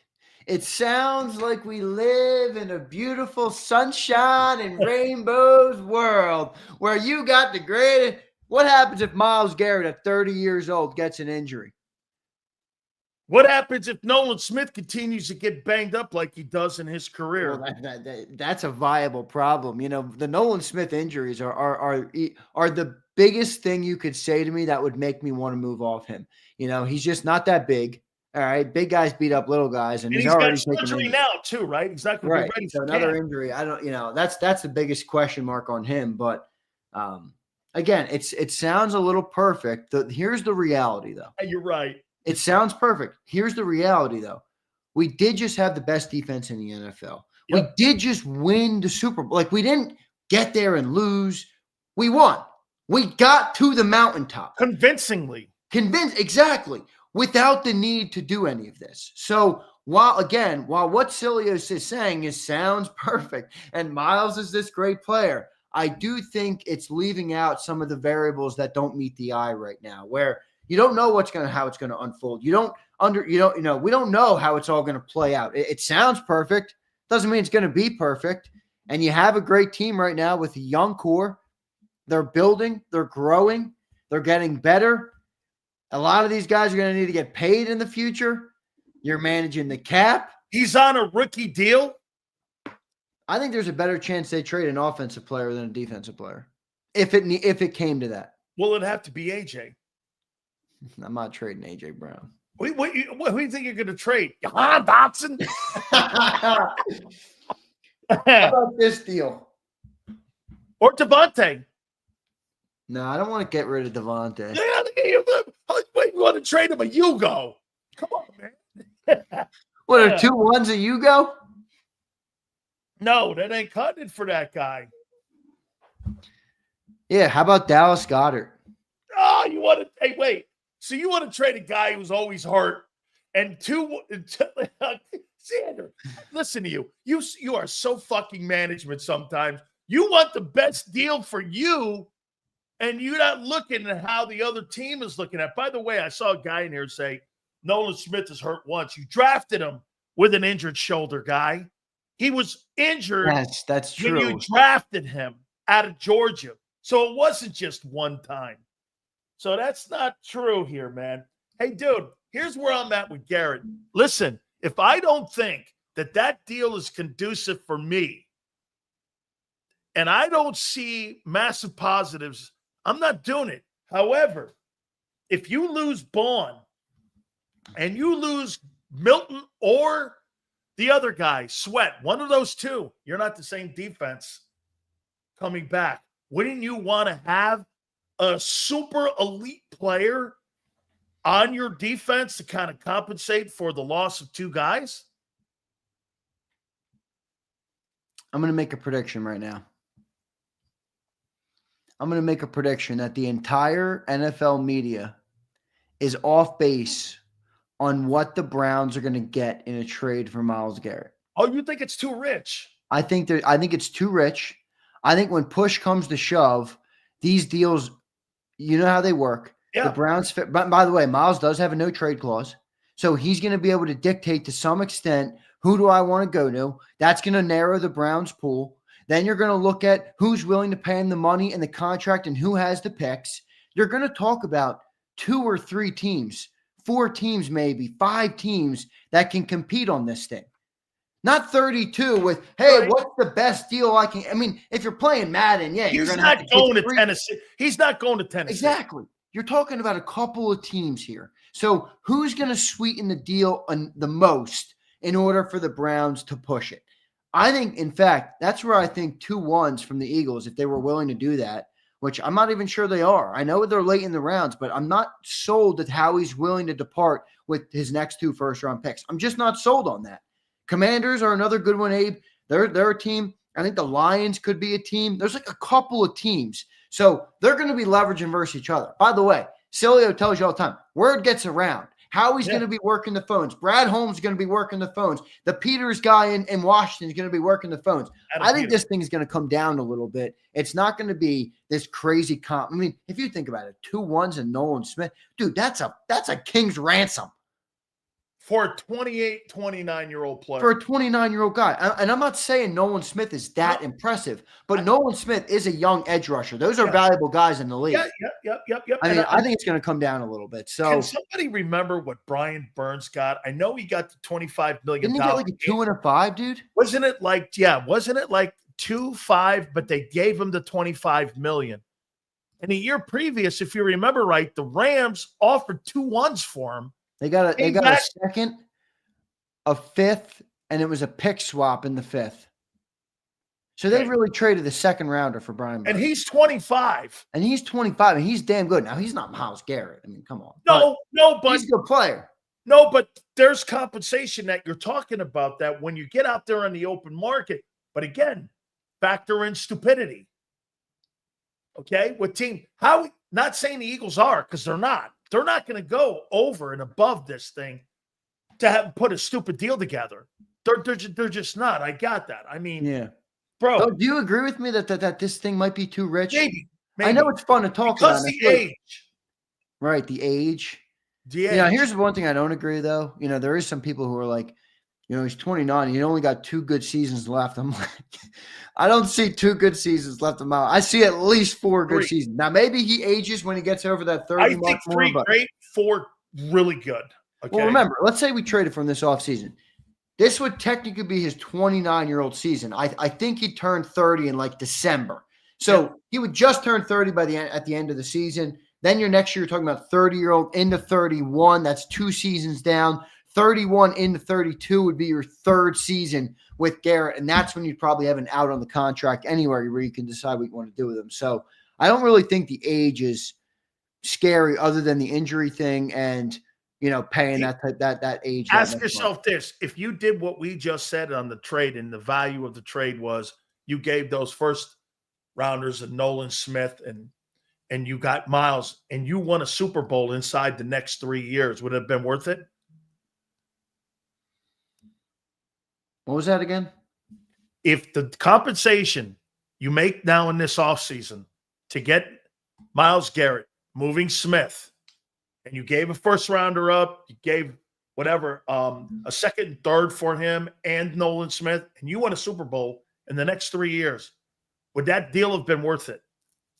I mean, you'd like to say yes, right? But see, it's so hard because, you know. Or does Nolan Smith keep your window open longer because he's younger? Right. That's a question, too. And there's no way to know the answer to the other side if you don't make the move. So it's an impossible scenario to lay out because I believe the team could. I truly believe this. And I don't think this is not Eagle fan to me. This is objective viewing of the NFL and where the dominant team or where the teams who have a chance to control the next 3 seasons are. I think the Eagles have a great chance as it stands today to win another Super Bowl in the next 3 years. I truly believe that. Myles Garrett might improve those odds, but it's hard for me to say that we wouldn't get one if we didn't go for him. You know, maybe it would improve it. I'm sure it would, honestly. If it worked out, a lot of especially if you lose one of the 3 big guys or 2 of the 3 big guys on defense, you're not going to be the same unit coming back. And by the way, I'm not suggesting because of the great coaching that Vic's not going to have you as one of the top units in the NFL. I just think it's going to be tougher. Common sense would say you lose 3 starters, especially one who's an all-pro. You're going to be fucking a little bit suspect at certain situations, especially if you're light at defensive end. You are a 3-man rotation anyway going into the Super Bowl here. Is there anybody on this team right now that you think that the Eagles, outside of Myles Garrett, would be considering trading this offseason? On defense? Anywhere. I think they would trade Goddard. I think you got to get out from under him because he's just not reliable enough because he's injured. But by the way, folks, they don't have a good contingency at this point, though. He's a great player, but they don't have a good contingency at this point, though. No, they got to make that room better and more versatile. You know what they don't have in that room? You need a blocker, you need a catcher, you need a blocker, and you need a catcher. That's what you need to do in that tight end room, and it's very limited. Here, well, I mean, who would be tradable on the team? Who would I trade? That's under contract. You're talking, I'm assuming.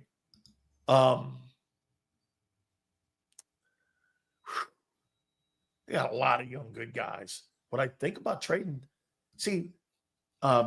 Brown doesn't have enough game tape for me to go after him because he's been injured so much. Sidney Brown's been just injured. It's just potential you're talking. Now, that could be what basically Howie did with Gardner Johnson. Somebody's parachute in and go, oh, I'll trade you a 3 for him, and you go for him. I don't know. I mean, because that's what he did with Gardner Johnson. Yeah. It's somebody this is why I don't think that they're going to trade the tight end, because it is a tight end rich draft, but are you going to draft a tight end and rely on him to be your number one? Probably not. No. We all know what Calcaterra can do. He's got his positives, but he's got too many deficiencies to be a number one tight end. And you go to the free agency, you have Tyler Conklin, Juwan Johnson, Gerald Everett, Mo Alley Cox, Harrison Bryant, Austin Hooper, Zach Ertz, Mike Gesicki. I don't dislike, but he's 30 years old. I mean, you're not looking at an abundance of options there to replace him at this time. No, it's very limited at best. I think, boy, if teams knocked on the door for Howie, who would I deal? I'll tell you what, those 2 backup DTs, man. Those 2 backup DTs have Jomo and Thomas Booker. Yeah, those 2 guys got value to me, but man. But if Milton Williams walks, you're going to need you're elevating. You're elevating them. Right. I like those 2 guys. So they're not trade pieces if Milton Williams walks. No. That's why I'm thinking. Yale brings up Kyle Pitts in the tight ends. I'm not huge on Kyle Pitts, but I don't think he's physical enough. He's a pass catcher. Like, you got to play him in space. He's a super wide receiver, and he's not even that good at wide receiver. That's the problem. You got to put him in a slot. He's not real physical. He's a tweener, and he's not that good at being the tweener. So he was that at Florida. He played like that at Florida. He was a perfect college player, wasn't he? Yeah. that doesn't always work in the pros, though. I got to tell you, Xander, before I get to Becton, Williams, and Sweat here, I'm moving off of Slay. Yeah, I think it's time. It feels time. Like, I love his tenure here in Philly. Don't you want to get rid of him before he has nothing left? Yeah, it feels time. It feels time. You drafted 2 defensive backs last year that exceeded your expectations in a huge way. You have a 4th rounder you've now had on the bench for 2 years. It's time to see what he's made of, if anything at all. And no money's guaranteed him. Right. I mean, you have Isaiah Rodgers. So he's 34. He's the oldest cornerback in the league. 12 got million. His ring. It feels right. It feels right. That's what I'll say. It feels like the time to move on from Slay. 12 million too. Yeah, that's too rich. For a 33-year-old, 34-year-old guy, man. I mean, that's just a little bit. Here's what I don't like, though, and this seems to be a common line. He's going to be a tough replace. Marina says, let Slay go and re-sign Rodgers. I'd like to re-sign Rodgers. I wouldn't feel great going into the year if you told me that Isaiah Rodgers was our outside cornerback starting with Quinion. I wouldn't feel that great about that. Would you move Cooper out there to the number? I would. A lot of people say they won't. Say to that. John thinks eventually he's going to be out there. He doesn't think it's going to be this year. I would move him out there. I would move him out there. Remember, his agent's in his ear too. Yeah. Hey, man, you're great in the slot. You're going to make more money out. You want to make big money? Let's get outside. You're capable. Right. Let's get outside. So eventually that conversation's coming. You're not going to make the money in the slot. You're going to make the money on the number. That's where you're not going to make, you know why Becton's number's so low to 12 million? Because he's a right guard. If he's a left guard, it's 20 million.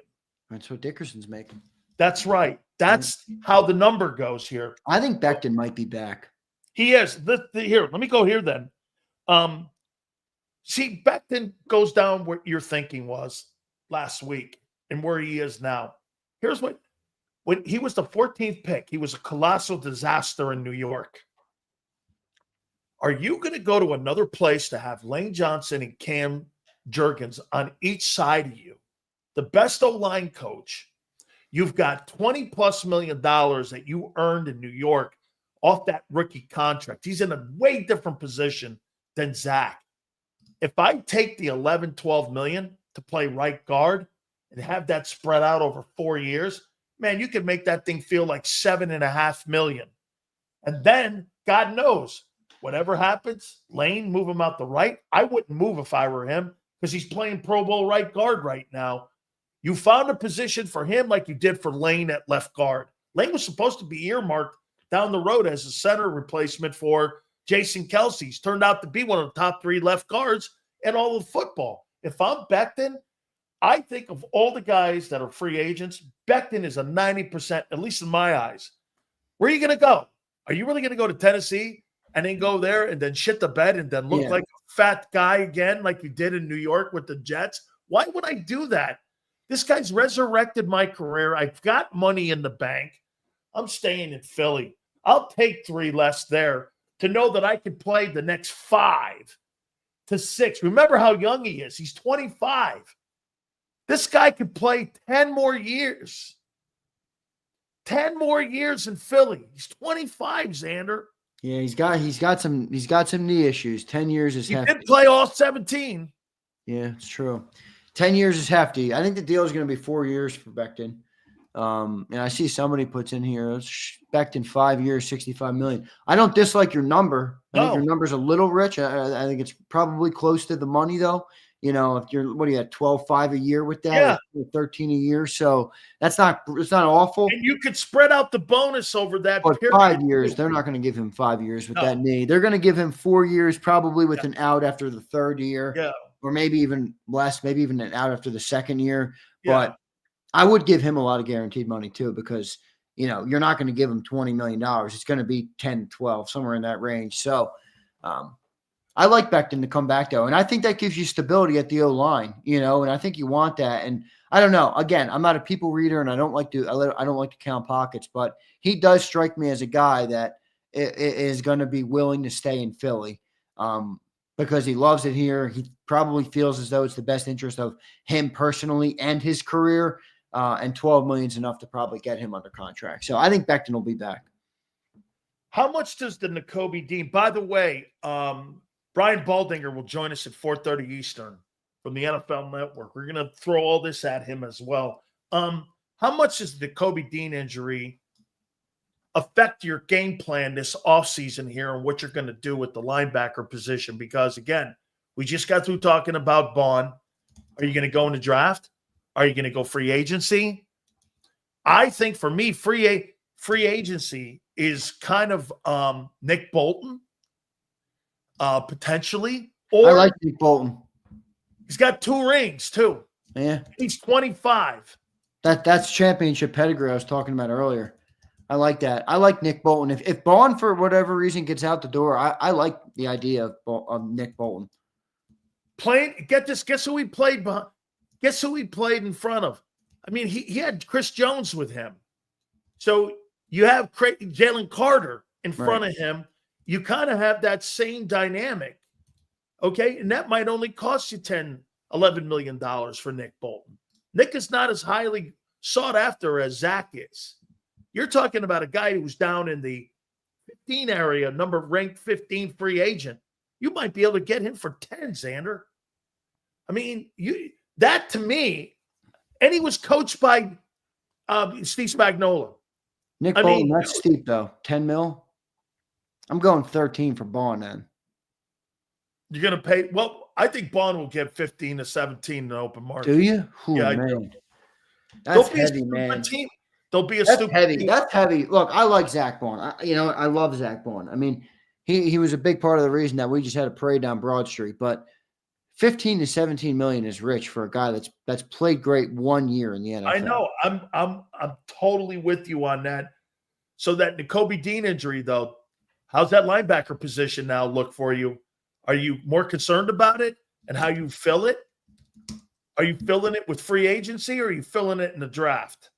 Yeah, I think you're probably filling it. I think Oren Burks will be back. I'll tell you this. I like that kid from Bama. Campbell? Yeah. Yeah, they're not drafting him. At 32, I'll tell you what you can get I with him. see a lot of people talking about Campbell. Well, hang on. Let me show you here at 32. Say you're at 32 and he's not drafted. Let me show you what I do. I would draft him in a heartbeat. I go to Tennessee or I go to whoever has the first pick in the second round, and I go like this. Hey, I'd like to swap picks with me. Get me another second rounder, and I take him at the top of the second round at 33, yeah. And that means, get this, that means I don't have to pay him guaranteed money. And I got him cheaper because he's a 2. And I have him as a starter in the middle of my lineup. Dude, I'm telling you, that kid is a good ball player. He is a good, and you get him on a rookie deal, and then you have your linebacker position set up for the next 7 years. Listen, it sounds great. It's very unlikely. Don't you think that? I'm just telling people now that's very unlikely. Don't you think, though, that Vic Fangio has changed Howie's mentality at the linebacker position and the importance of it? He even said today, or yesterday it was, Howie went like this: don't think anything is the same because things change all the time in how you evaluate and how you appropriate. He's talking money. Same with the running back position. Dude, he changed his mentality by giving what's-his-name $12 million. Right. So don't you think the linebacker play this year, and plus what you saw with TJ and Kaiser 2 years ago and the shit you saw a year ago, don't you think that changed his mentality moving forward and how he now has to also adjust how he's thinking is when it comes to that position? I think it's changed. Yeah, I think it's more player-based, though. You know, I think Zack Baun has been so special that it's almost like, dude, if you got slapped in the face with it, you can't miss it. You know what I mean? Like, he's been that good. That's where I think a guy like TJ Edwards, who many of us thought we were going to pay because he was pretty damn good with the Eagles. He wasn't Zack Baun, but he was pretty good when he played here. We thought he was going to pay him.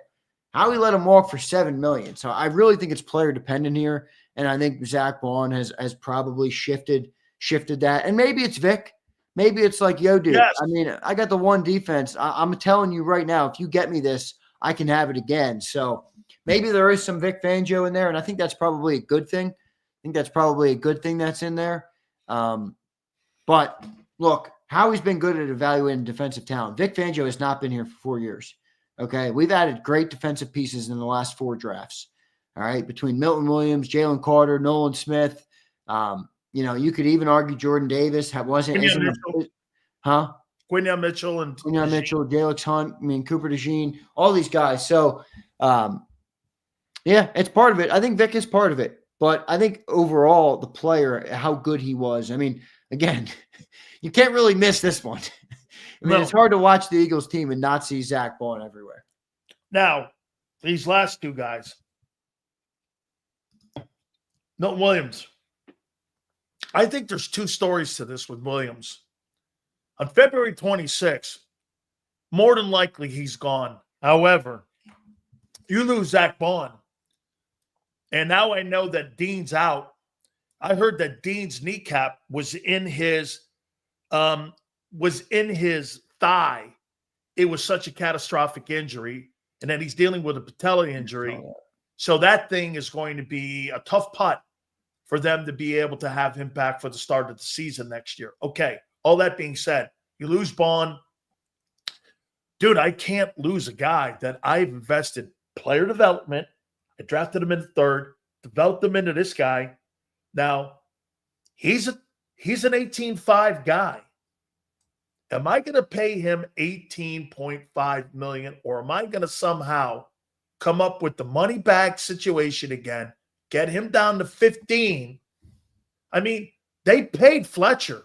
Now, my problem with that is that ain't Fletcher Cox.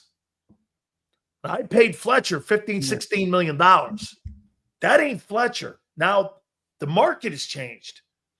I think everything really predicates on what they see and what happens with Baun and who goes or who doesn't go in free agency, because I would take that kid Williams at 32 from Ohio State at 32 if I'm going to go there.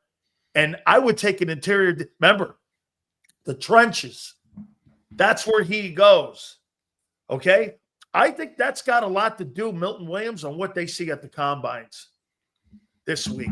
Because if they see a D tackle in there or a guy that can play that position, I think Milton Williams is out the door. And they got there's quite a bit of D tackles in this draft. So it's the interior. Yeah. Right. Yep. So it's a heavy draft in that front. So it should be interesting. You know, the Nakobe Dean injury is not ideal for him. I mean, let's call a spade a spade. This a bad time in his contract, a bad time in his development as a player, a bad time in the year. I mean, all around a bad situation for Nakobe Dean. He's going into the fourth and final year of his deal. So I know he's eligible for an extension. Yeah, I don't think they're going to extend him. Nope. Is he going to be the starter at the start of the year? Could he get Wally pipped? I don't know. I mean, I think everything is in the cards for Nakobe Dean right now. And then when he does come back, how confident are you in him to be the same player he was? You know, I think Nakobe Dean could be out the door, or he could not play great next year or play limited reps, and then you get him on a deal. Maybe. Yeah. I mean, Dean has never finished the season not on IR. Yeah, it's not good. It's not good. Mean, can you build your future linebacking room based on that? You can't. No, you can't. You can't. But No Limit says we're drafting his replacement. Like, we're not like this big linebacker drafting team. Like, we're not gonna spend. We just spent a third on Nakobe, which was a big one for us. We don't spend first on linebackers, which is why I said we're probably not going to draft Campbell. You haven't drafted a linebacker in the first round since 1975 or 6. Yeah, they're not doing that. So your options that's where I think Oren Burks is going to be back, and I think Zack Baun. I think if I had to guess right now, your starting linebackers on September or whatever it is, 8th next year or 6th or whatever it is, are going to be Zack Baun and Oren Burks. Or Zack Baun and Jeremiah Trotter Jr. Or a draft pick out in the 3rd or 2nd round, somewhere in there. I doubt that. Hey, Edrin Cooper was not a first rounder, and he started. He was a 2nd rounder. You don't think they would spend a 2 knowing the significance? Not right now, no. That linebacker. Wait a second. Let me ask you something. You think that this offseason they're going to pay Zack Baun $13 to $15 million and then turn around and spend a 2 on a linebacker? There's no way. There's no way. No. There's just no way. If we sign Baun, the better bet is that the Eagles are going to put the cheapest guys around. They'll put Burks in there. Yeah, cheap, and even Burks might be too rich. He might get $5 million, which is going to be too rich. He might get $5 million. I think he will. He played good in the Super Bowl. He's been in 2 straight Super Bowls. Yeah, and he played good this year. Yep. You think the linebacker situation's tough, man. That Nakobe Dean injury is not ideal. You think Williams is gone? Milton? Yep. I do, and I don't dislike it. And I'll tell you why. Love the player. I think he's been great in Philly. I don't think he's a $22 million a year defensive tackle. I do not either. And I think that's what he's going to get paid. And I think he was benefited, and I'm not knocking him. I think he's awesome. I love the story. In fact, I love the clip of his dad. They seemed like a great family, great guy. He's got everything you would want. But I'm talking business right now. You're talking $20+ million for this guy. Let's be real. He played next to Jalen Carter. He played in front of Zack Baun, and he played with the best secondary in football this year in coverage. Don't forget the coordinator. Don't forget the coordinator, and an honorable mention is the edge rushers too. I know they were no Myles Garrett, but they had a lot of pressures this year. I mean, the reason that the Eagles defense was so good was because they got pressure with 4. Milton was a part of that, but he had a lot of great things around him. So you're telling me the question you asked me about Zack Baun earlier in this segment, I'll ask you the same one about Milton Williams. Is he a $20 million a year defensive tackle on any team in the league? No way. And I'll add this to you. Do you think he had the year that Javon Hargrave had 2 years ago where he got 20 in San Fran? No, but he was a little more versatile. Because he played right. He Played played the run better. 85 and the 7 Yep. techniques. Yep. Where Javon couldn't. But Javon did have 11.5 sacks that year. Yeah, 11 sacks is a lot for an interior guy too. That's crazy for an interior guy. He had more sacks than Aaron Donald. Dude, I mean, if you remember, even in that season when you were covering this team, you used to say Javon Hargrave is putting up stats, guys, but I don't love what he can do, what he does in the run game. You didn't like him as a player because of that. I know. So I don't know. You're right. I think he's great. I love the story. I just don't see him at $22 million a year. I really don't. So you're I think right. it's good business to let him walk. Probably. Yeah, Milton's a better all-around player. He is, but I don't know if he's $22 million. No, but we always have to remember this, Xander, you and me. We have to remember that the cap, it's going to change your perception on the paycheck. You know, you're still in the $245 million salary cap. It's going to go to almost a $290 now. I know, it's crazy. The cap is going to keep blowing up. And so that changes the value of the player, salary-wise. Okay, last one. You want to go super? Yeah, because I want to make sure I'm out of here before Baldy gets on. Sweat's gone. I think he's gone. Yeah. I mean, look, I think the best thing that we had was. Did you hear the number? $23 million. Bro, if he gets $23 million, I'm saying goodbye to him at 18. A $65 million with, get this, 40 guaranteed. For a guy that's got a knee, the potential that could be strung together with a shoelace. I'm not paying that. I don't care he's 28. I'm not paying that at all. No fucking way, dude. I'm not paying that. No, I'm fine with him to go. But here's the thing. All right, fine. Sweat can walk. I'm with you. I don't like him at that number. I don't like him with the knee. I don't like him at the age. I think we can get better. I think he's a good player. I don't think he's a tremendous player. I don't think he's a no. I thought he seesawed. I thought he seesawed. I thought he went like this. And he's done that every year of his career, Sills. Every year of his career. That's not a guy that you look at and go, okay, I'll give him the house. You know. No. So I think you let him walk, but you got to have a replacement plan. I mean, you got to have something, and it can't really be Bryce Huff. And I feel pretty good about Jalen Hunt. I don't think a Super Bowl team would go into the season with Jalen Hunt and Nolan Smith as your starters. I just don't. No. Nolan Smith coming off a tricep surgery, and Jalen Hunt is a second-year player. You know, Bryce Huff is your rotation guy. That's not going to cut it. It's not going to cut it. I'm with you. So if you're going to let Sweat walk, they got to go get a name, and it's either going to be the first pick or it's going to be a guy that they sign or trade for. So we'll see what they end up doing there, but I do think Sweat's gone. Let's get to the supers here, Xander. Let's do it. James Williams. What's up, James? Appreciate you, brother. Are we able to trade Sweat and Williams via sign and trade or just trading them in a package deal for another player or picks? Not that simple, man, because they're going to be free agents. So don't the players have to agree to that too? Well, they can do it prior. Everything's got to be done before March 12th. Right. That's when the new season starts. Right now they're Philadelphia Eagles.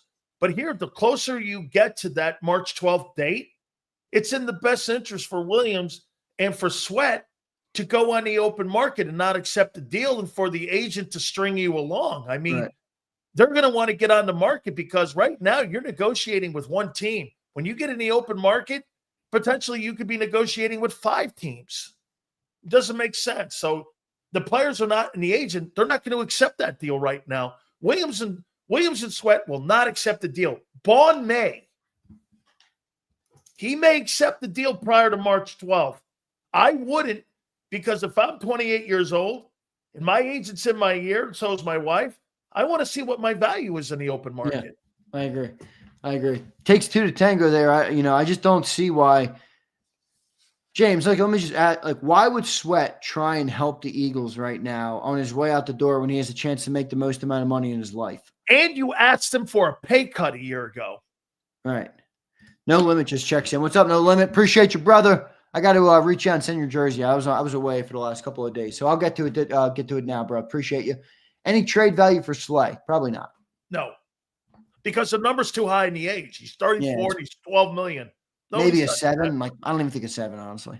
No way. Steve checks in. What's up, Steve? We gain a ring and I lose a wrench. Crazy work, Jacob. Steve, we're not talking about digital wrenches, are we, Steve? I mean, I stripped a couple of wrenches a few weeks ago, Sills. This is what we deal with. The guy spent $10 to rip me for ripping him of his wrench. Jesus, garbage, Steve. Hey, you're never pleased around here, man. I love you, though, Steve. I appreciate you, man. I'm doing a revamp of the wrench system, and here's another wrench here. Abe, guaranteed money makes the player give a damn to play. It's true. I think it is. Abe, you put that bag of money in front of me on my desk. You got my attention. You talk about money 3 years from now, you lost my attention. That sounds familiar. Jaden, some of you need to work for me. No raise this. Oh, no, we got that. All right, we got them all. We got them all. The fuck does that mean?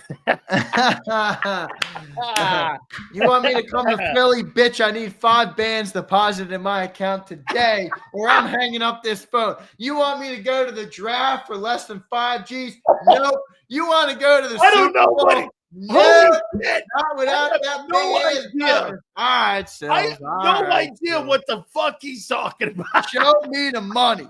Show me the money. I ain't got a problem with it. I get it. Oh my God, that's hilarious. Oh man, fuck that. We got them all? We got them all, bro. Bro, that's awesome, man. Hey, this is where you build your team here, isn't it? Yes, it is, man. These are the best ones. The content's just different. It's different, but I love it. I really love it. I mean, it's a great time of the year. This is where your championship roster is assembled or dissembled. I mean, that's right. You know, and Howie's going to have another great year, and this team's going to be right there. He's going to have a middle year, and we're probably going to compete. Or he's going to have a bad year, and we're not going to have a good year. I mean, you got to build a roster here. It's a great moment in the year. It's a great time. You know, the other thing I love about it is the possibilities. You can bring up any name and think about the possibility. And I think there's a beauty in that. Because of your GM. Because of our GM, but also because of that everywhere else. I mean, you know, there's guys who look at 50 draft prospects and like, oh, we could draft this guy or this guy or this guy or this guy. The one thing you notice about the Myles Garrett potential deal to Philly? What's the one team you're not hearing in the league? The Cowboys. They're going to sign Milton, I bet. Well, let me say this to you. That guy's still Neanderthal thinking about him in the draft, valuing and overvaluing his players and not doing free agency. It's why the Cowboys don't understand free agency. The Eagles do 2 things here. They value free agency and the draft.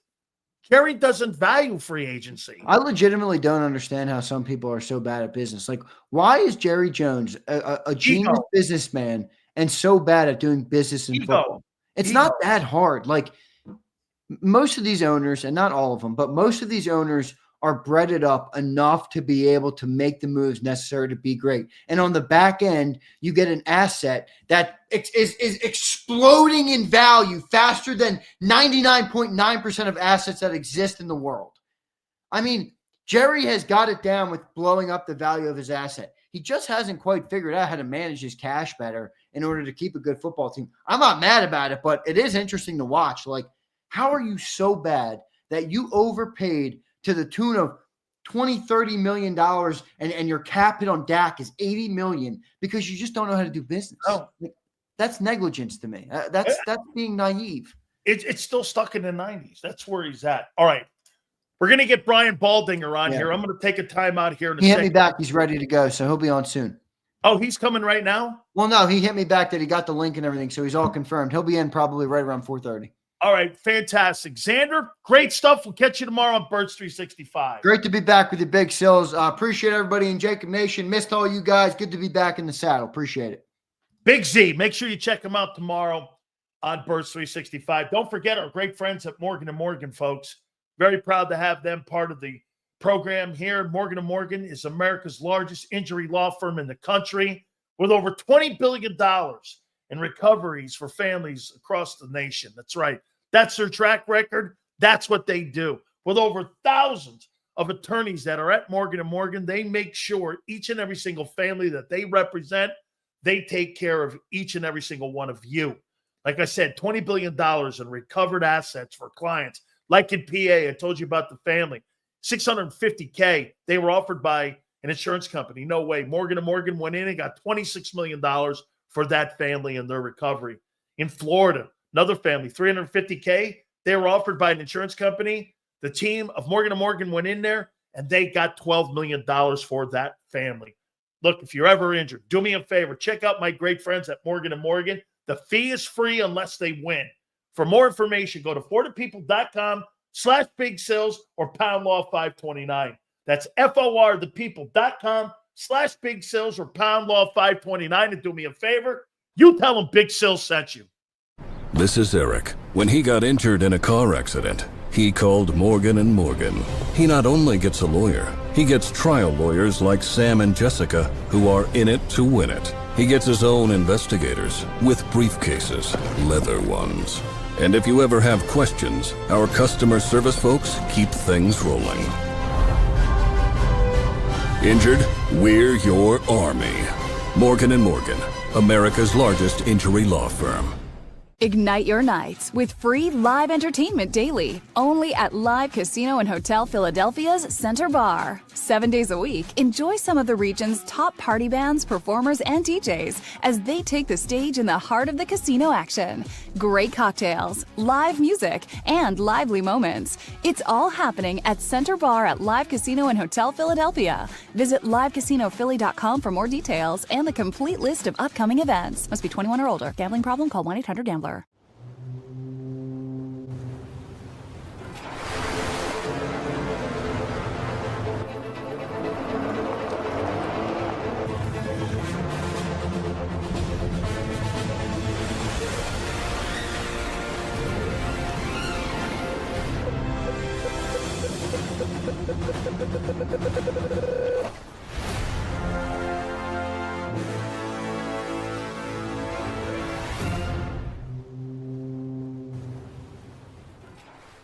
Your financial future is on the line. Are you ready for what's next? At Leone & Company Wealth Management, we help young professionals, business owners, and pre-retirees navigate the complexities of building and protecting wealth. For young professionals, we'll help you grow your wealth, plan for your future, and make the most of your hard-earned dollars. For business owners, we provide strategies to protect your company, manage risks, and create a lasting legacy for both your business and personal wealth.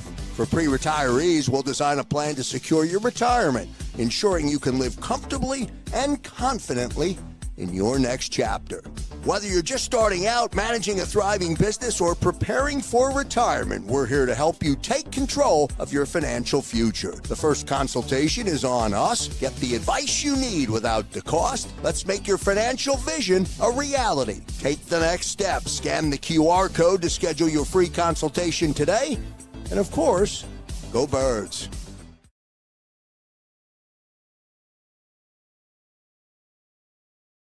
In our hometown, we all look out for each other. We step up to keep our communities going strong. And at Independence Blue Cross, we're here to keep you going strong as the #1 health insurer in the region. No IBX is always looking out for you. EAGLES, Eagles.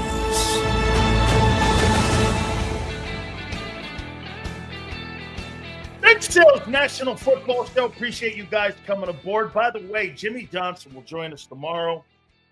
We will have Tony Dungy, I believe, on Friday as well too. Just want to reiterate one more time before we bring in Brian Baldinger here that Parks Frazier is a Frank Wright recommendation to the organization. And Frank was initially offered in a courtesy to become part of the organization in some capacity before they landed on Kevin Petula being the offensive coordinator. You know, he's got great respect for him, but Frank is still being paid by David Tepper. He's got another year on that contract. The same situation that you got with Cliff Kingsbury. You know why Kingsbury doesn't have a job? The Bidwills are still paying him 2 years that he has remaining on his contract. I mean, they offset it with the OC money, and they offset it with the Bidwell money. He doesn't have to sit around taking a crappy job like New Orleans. He can handpick his next gig. So that's why some of these guys, you don't go, why did Frank get a gig as an OC? Or why didn't Kingsbury get a job? He's making more money than probably Kellen Moore is in New Orleans right now. So again, the offseason is about economics, and also about stupidity. This tush push thing. Hey, I can't believe this is even a thing at the combines. Let's bring in our boy Brian Baldinger from the NFL Network. I love talking to Baldy. And Baldy, here we are. We're talking about something tush push, and I'm sorry here, man, but I'm with Todd Bowles and with Nick Caserio. You're going to penalize a team because they're great at something?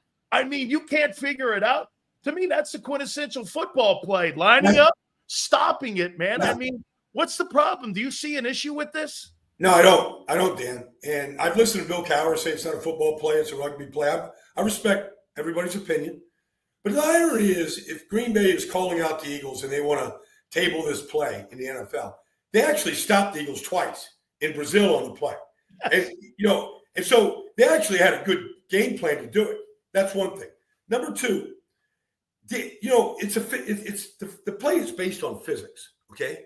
So if you go back to your physics, University of Miami, education there, Sileo, F equals MA, force equals mass times acceleration. Tell me why, if you're a 320-pound defensive lineman, you don't have another backup 320-pound defensive lineman pushing you. Right. Why are guys jumping over the top where there's no power? As soon as you leave their feet, there's no power. It makes no sense at all. You got Jalen Hurts, who deadlifts 700 pounds. You got Saquon Barkley deadlifted 700 pounds. Well, get your weightlifters on the other side and push against it. Like, I haven't seen anybody do that.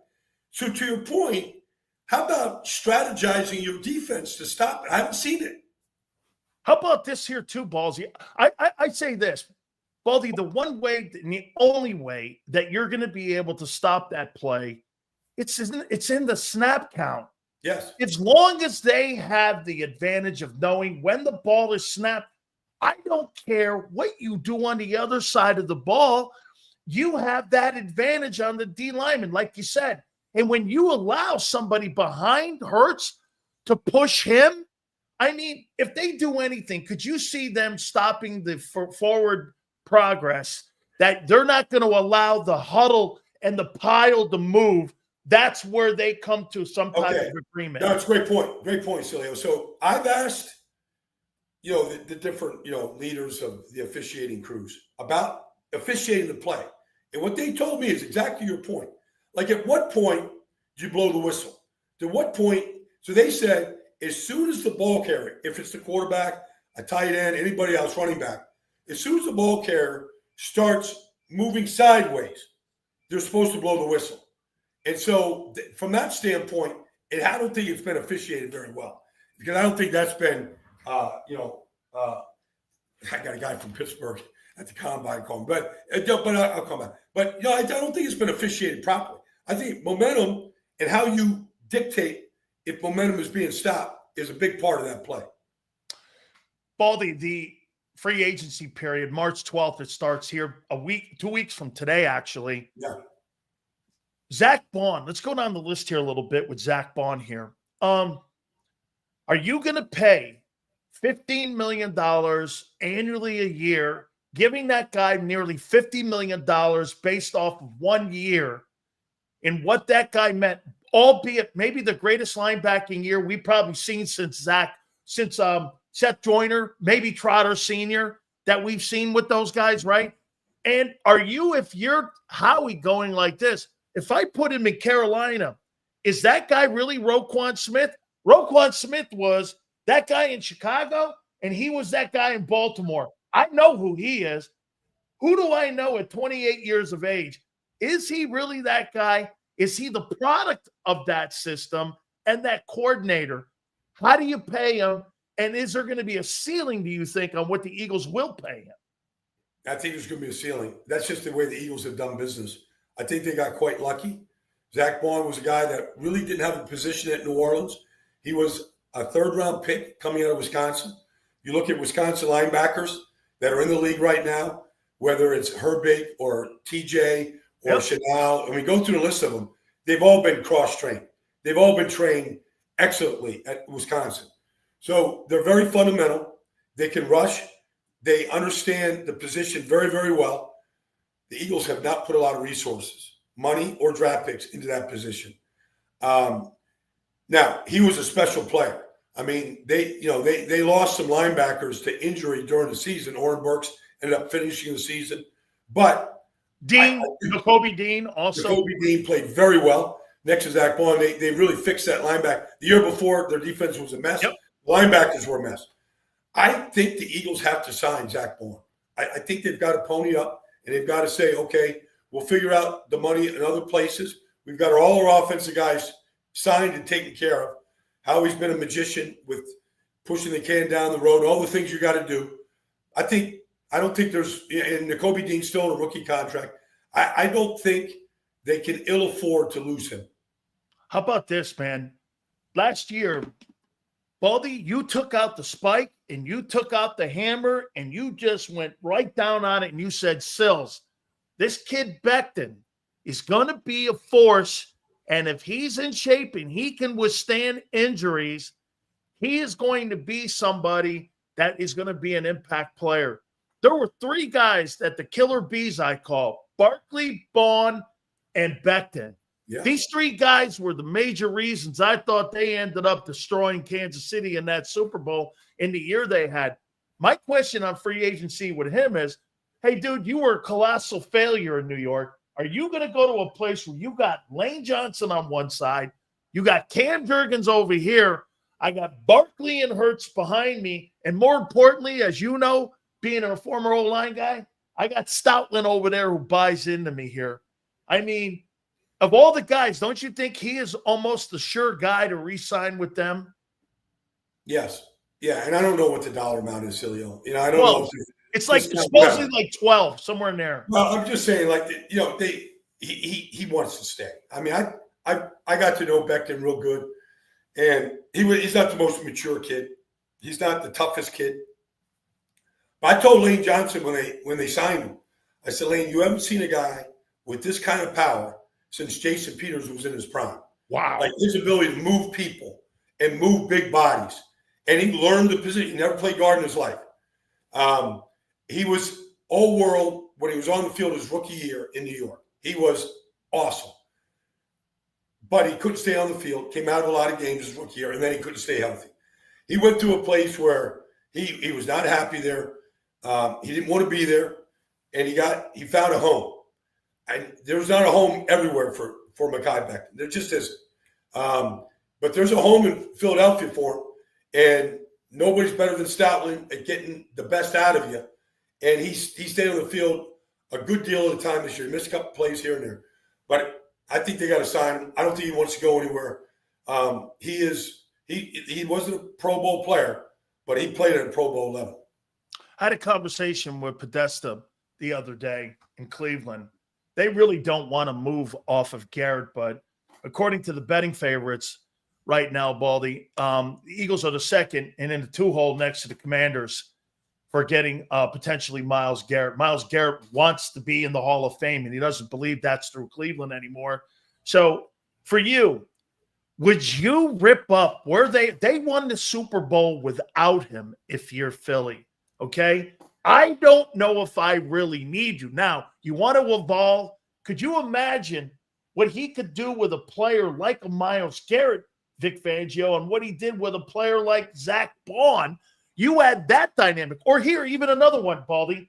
Look at what Barkley brought to the table instead of Miles Sanders and DeAndre Swift when you added a superstar talent.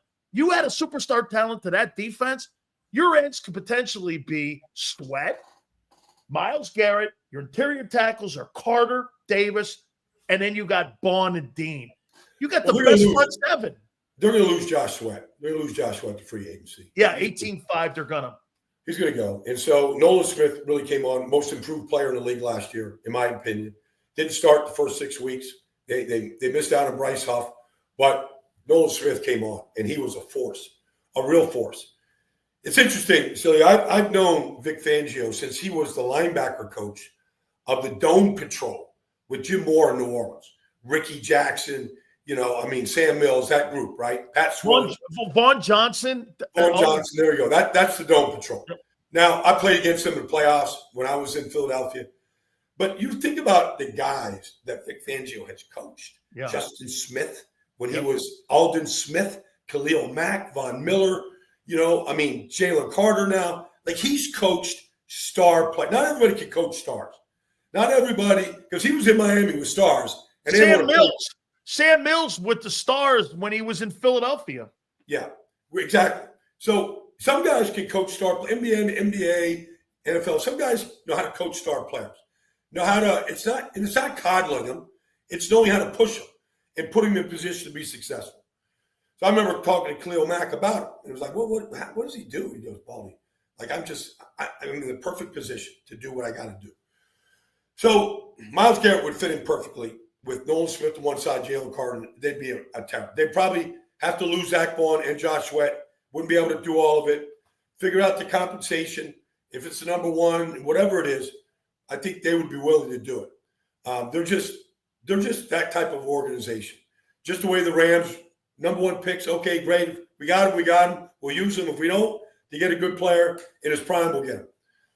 It'd be hard if you could get Myles Garrett. And I was with him and Lane Johnson in a scrimmage a couple years ago in Philadelphia.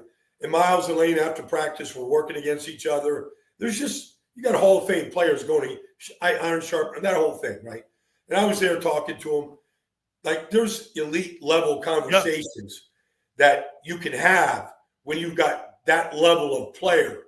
Whether it's Milana, Lane, Jalen Carter, Myles Garrett. I could see that. Now the compensation, I don't know where it starts, to be honest with you, Sileo. Two last questions here for you.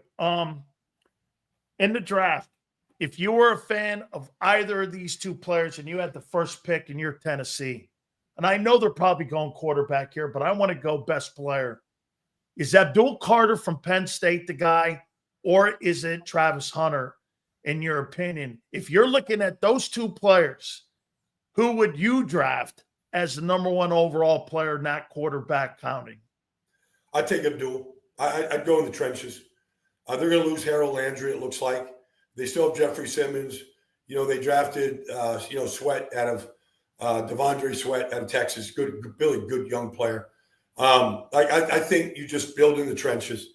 You just keep developing there. The receivers, look, I think Travis Hunter is Abdul or Travis.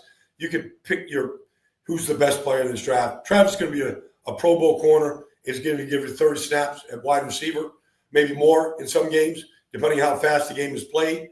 But he's going to give you 100 snaps, I think, in most games.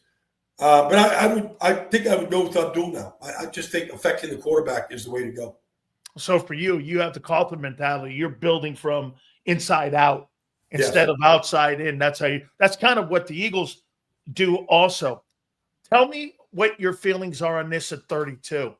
Howie's sitting down there, and usually when you're sitting at 32, by the time you get to 32, Baldy, it starts to get best player available in need. And that's why you see a lot of teams have success at the bottom of the draft compared to the top of the draft, because you're starting to get that thing funneled. That big funnel starts after 15 where you're getting good players. At 32, there's a need for the Eagles potentially at edge because of what you're saying with Sweat and also maybe with even Milton Williams here. Yeah. Do you like Jack Sawyer? I saw him play. Is he a second-round guy? Do you move out of it, get him down in the second? Or are you a guy that you're looking at him and you're saying, another guy, product of the system? Because one thing about Ohio State that you mentioned, Ohio State puts out edge rushers. I mean, they're all over the league. They coach him well. There's a lot of talent there. Do you like the kid? Because I've seen the kid anywhere from 11 to the second round. Yeah. I don't know if this is a great draft, honestly, Dan. I mean, I think there's a lot of good players in this draft. Travis Hunter, Abdul Carter. I mean, we know their names right now. Huh. I don't think there's a lot of Hall of Fame players. Like, I'm just projecting. But I think Jack Sawyer is a hell of a player. Like, he just has a knack. Get in the passing lane. He can play linebacker. He can rush inside. He can rush outside. Dan, he's got versatility. He gives you great effort. I think he's going to get better at this level. He's got natural size. Size is important. Yep. He made every big play for Ohio State down the stretch. I mean, if he's sitting there at 32, the Eagles aren't going to pass on Dude, I'm with you on that. Baldy, let me sneak this last one in. Quarterbacks. I look at the quarterbacks, and my guy, Cam Ward, I see Shador, the kid from Oregon. These guys look like fourth rounders to me, man. They don't look like first rounders, but you may get 3 or 4 guys sneak into that first round again and really move really good players down towards the end. That's probably going to happen. And, you know, we've seen this before. I mean, if Bo Nix was in this draft, he'd be the first pick. Yeah. Right? I mean, you know, Jaden Daniels, there's no Jaden Daniels in this pick. There's no C.J. Stroud in this draft. And it's not to knock Shador or Cam. They all deserve their opportunity, but they're going to get pushed up. Yeah. I've talked to personnel people that I really respect, and they're like, look, there's not a top 10 pick at the quarterback, but they're going to get taken in the top 10 because of the need. But I also think it's going to push this whole Matt Stafford, Sam Darnold, Aaron Rodgers. I mean, that's going to be the talk of the combine is, all right, is Stafford's on the move. Is he going to the Raiders? You know, is Tom Brady going to recruit him? I mean, this is going to be the talk more than I think than how Cam Ward tests or Shador. I know they're not throwing at the combine, but I just don't see this being a big draft for these quarterbacks.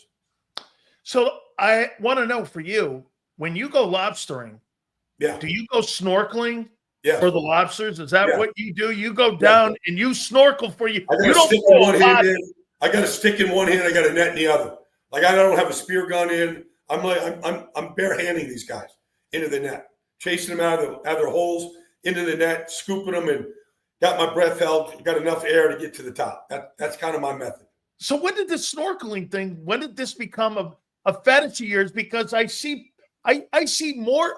The only thing I see position where you're going O-line, D-line, and I see snorkeling. Yeah, those are the 2 videos that Brian Baldinger posts. I mean, no, I'm a free diver. I have a house right on the water in Fort Lauderdale. If it's a good day like today, I'm out there on the reef. I'm looking around. I'm a free diver. I'm kind of a wussy, Dan. Like honestly, like I can only hold my breath at the most a minute. Other guys I dive with, they're holding it for 2 minutes and they're chain smoking and drinking whiskey. I don't get it. Like I'm working out every day. I can't get it more than a minute. I got to get over the hurdle, man. I just got to get tougher down there. I get down to 2 minutes, lobsters aren't going to have a chance with me. You should go with Jimmy fishing, man. He's down there in Almirada. I don't know why you guys haven't hooked up. If you're in Fort Lauderdale, you guys, hey, I'll hook that up, man. You guys hook it up. You hook it up. Go down. I'll go down and drink those Heineken Lights with Jimmy. I'll do that, man. Baldy, thank you for the time, brother. I appreciate it. You always find time for me. Thank you, dude. Yeah, you bet, buddy. Keep up the good work, Dan. You got it, man. That's my friend Brian Baldinger from the NFL Network. Make sure you guys check his work out. He does such a great job, man. I love that dude, man. I've known that guy for over 40 years, man. I mean, absolutely great. And his work at the NFL Network is second to none when it talks to breaking down. So when the draft comes around, trust me when I tell you here, he brought a great point up here. And I want to hit on this. You hear what he said? I don't think this is a great draft. I don't either. When I see the players in this draft, I don't see special. Here. And you hear what he said about Jack Sawyer? If he's down there at 32, remember, folks, I am the first guy to bring his name up in Philadelphia. This will become a big name like it was with Edger and Cooper a year ago, okay? Do me a favor, guys. Please hit the like button. Appreciate it. I don't think this is special. I do not believe that this is a special draft. Here, you go down the list here. Let's just take a look at the first round here when you're looking at the draft here. Shador Sanders, I don't think he's special. Travis Hunter. I'll write the names down, and I'll make my sandbox like I did a couple of years ago. Travis Hunter. Special. Will Campbell. I've seen him beat. Mason Graham. I've seen him beat. Tyler Warren. Tight end, Penn State. I think that kid's a special player. I think he's a special player here. Cam Ward, I don't think, hey, I love UM. I'm not just going to sit here and kiss a kid's ass because he went to Miami and say he's great. I don't think he is. Okay? I think he's a fourth rounder who could be the first pick. Jalen Walker. I think he's undersized. Good player. Mike Green, edge rusher. Marshall, he's a special player. So I got Travis Hunter, Tyler Warren, the tight end from Penn State. This kid from Boise State, the running back,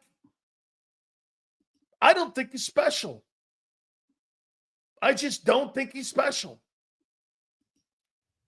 Will Johnson, corner, Michigan. I saw him beat. Walter Nolan. I think it's a great player. The DT from Ole Miss. I got Mike Green, edge from Marshall.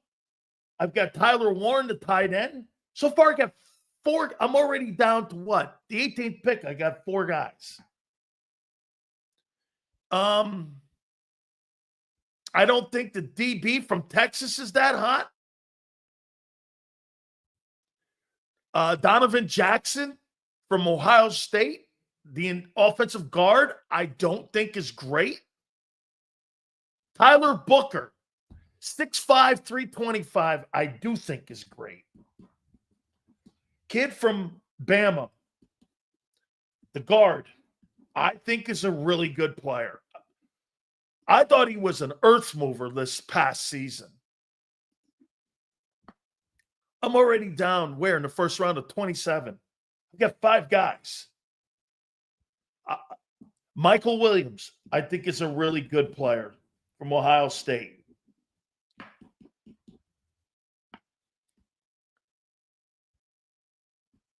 Those are the guys I have. And I got Jack Sawyer. I got 6 dudes.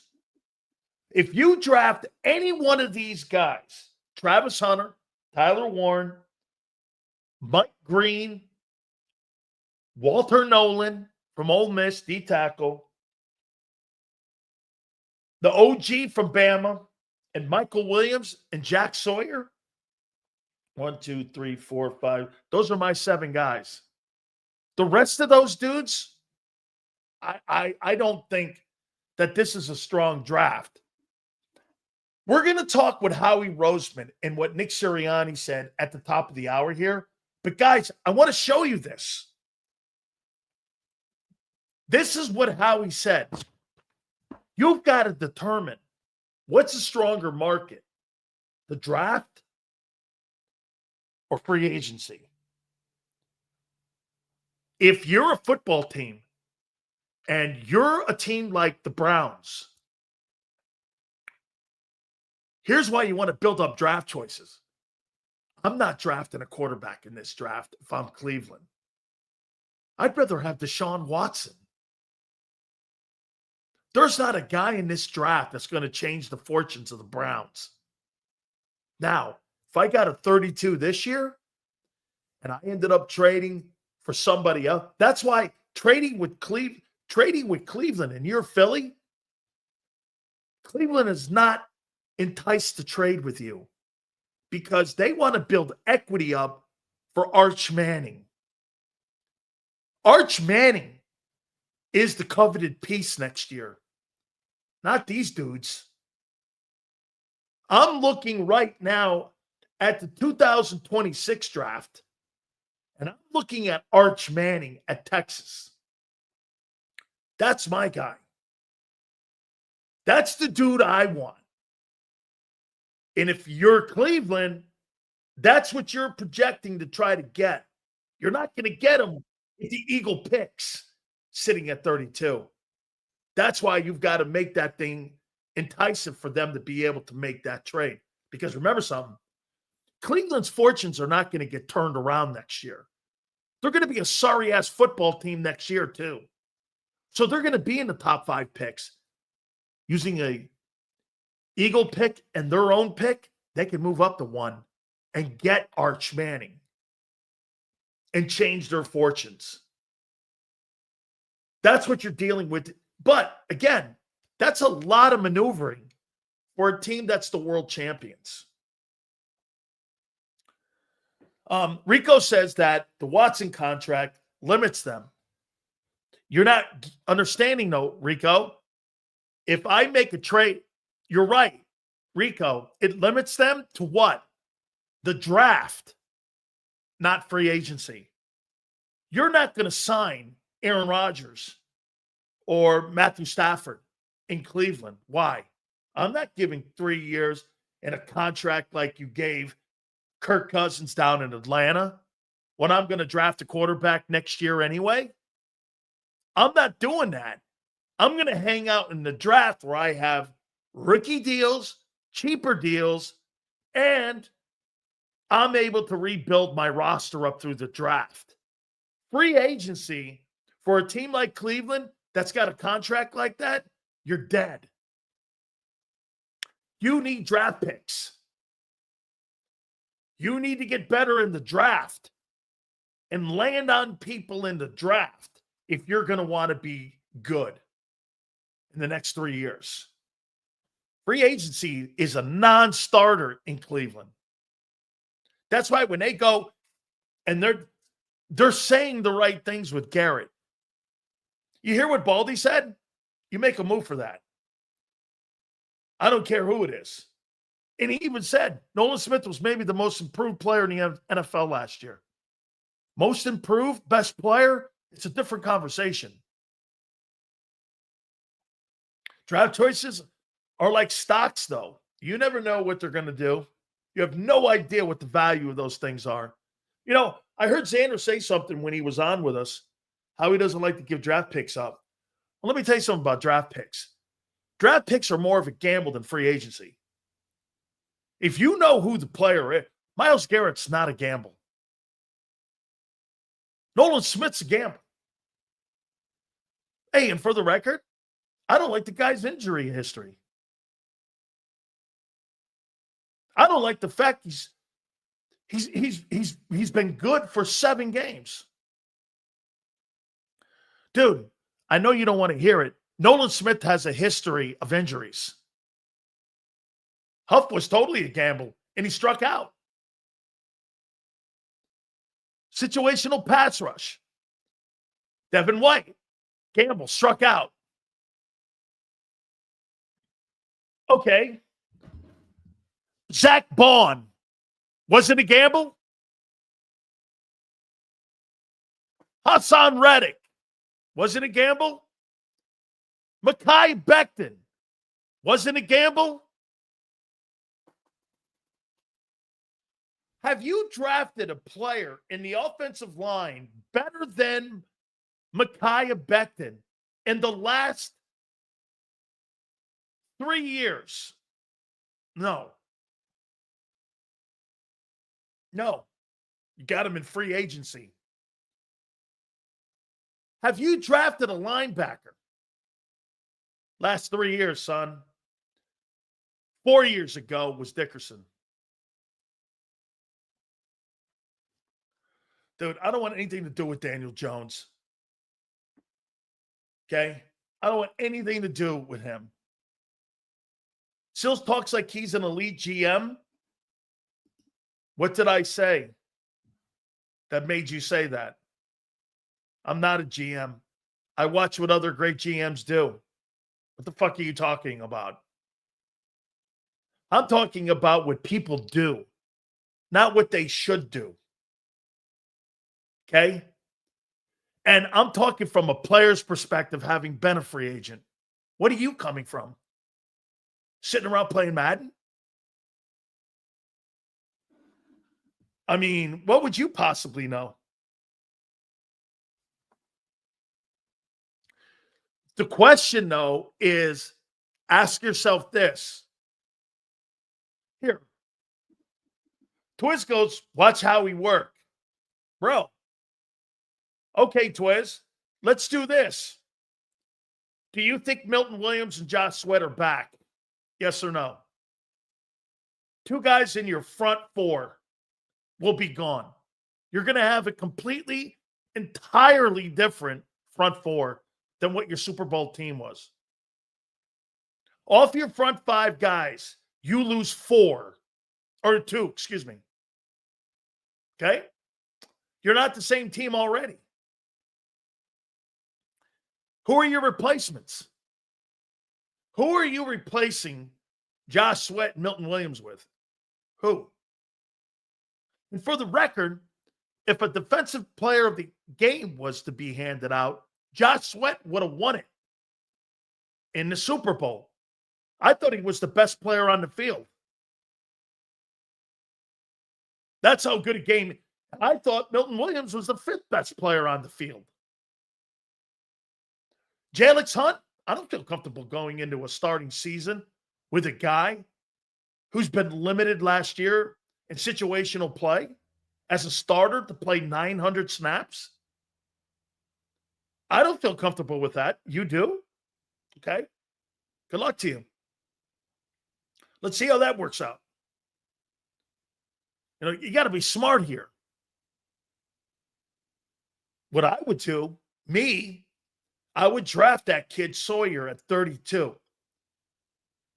And if you're going to stay with Nolan, you got Jack Sawyer, Nolan Smith, get a D tackle in the second round to create depth, and you got Davis and Carter in there. Then you got to figure out what your linebacking core is. Dude, I think you've got bigger questions at linebacker more than any other position on the field. And here's why. Nakobe Dean's injury screws everything up along with the free agency of Baun. Dude, do you know the guy that I think is a must-sign is Oren Burks? I think he's mandatory. You know why? He protects you on both flanks. If you lose a guy to free agency and Dean can't come back, I got a bona fide player who played great for me in the playoffs. And I would be willing to pay $5 million for him because he helps me. Dude, Oren Burks' value in Philly is gaining steam the closer you get to March 12th. Dean's injured. Baun's a free agent. His value is raising in Philly. It may not be raising on the open market, but in Philly, his highest value is in Philadelphia, Pennsylvania, with the Eagles. He's almost a must-sign because you don't know what the future is for Dean or Baun. That's Howie's dilemma. Fuck, how high am I going to go for him? Am I going to spend my resources at 14.5 or whatever for Baun and turn around and pay another $5 for Burks? Because if you just sign Baun back, who you put next to him? If you don't sign Burks, Trotter? I don't think Trotter's ready. Who you put next to him? A rookie? You're surely not going to go in the open market and sign Nick Bolton for $13 million or $11 million. Trotter's not ready. I'm going to put Jeremiah Trotter Jr. in there. I mean, who are you going to put in there?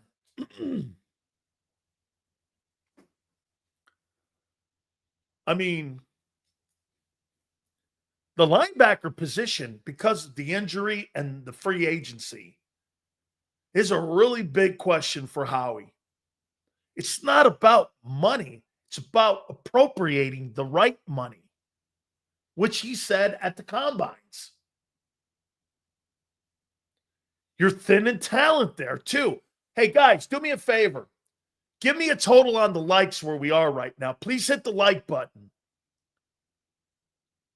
I thought Oren Burks, when he got put in there And as good as he played, I thought he was absolutely fabulous all the way through the Super Bowl. 189. Guys, let's see if we can get to 250. Please hit the like button.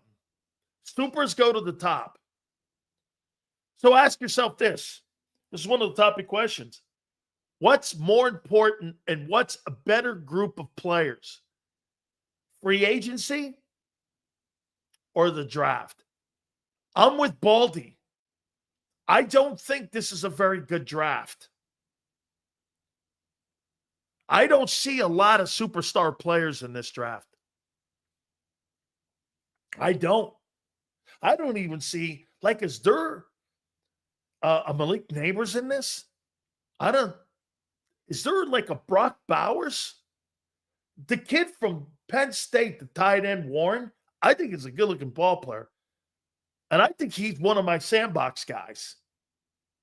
I just don't see the draft where I go, like the O-linemen even.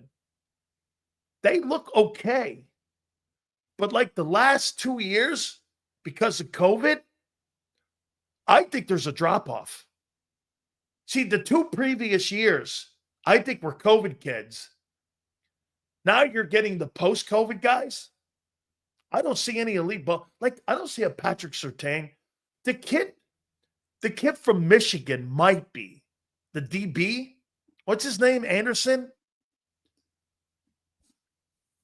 What's his name? Johnson? What is it? I saw him a year ago when they won the national title.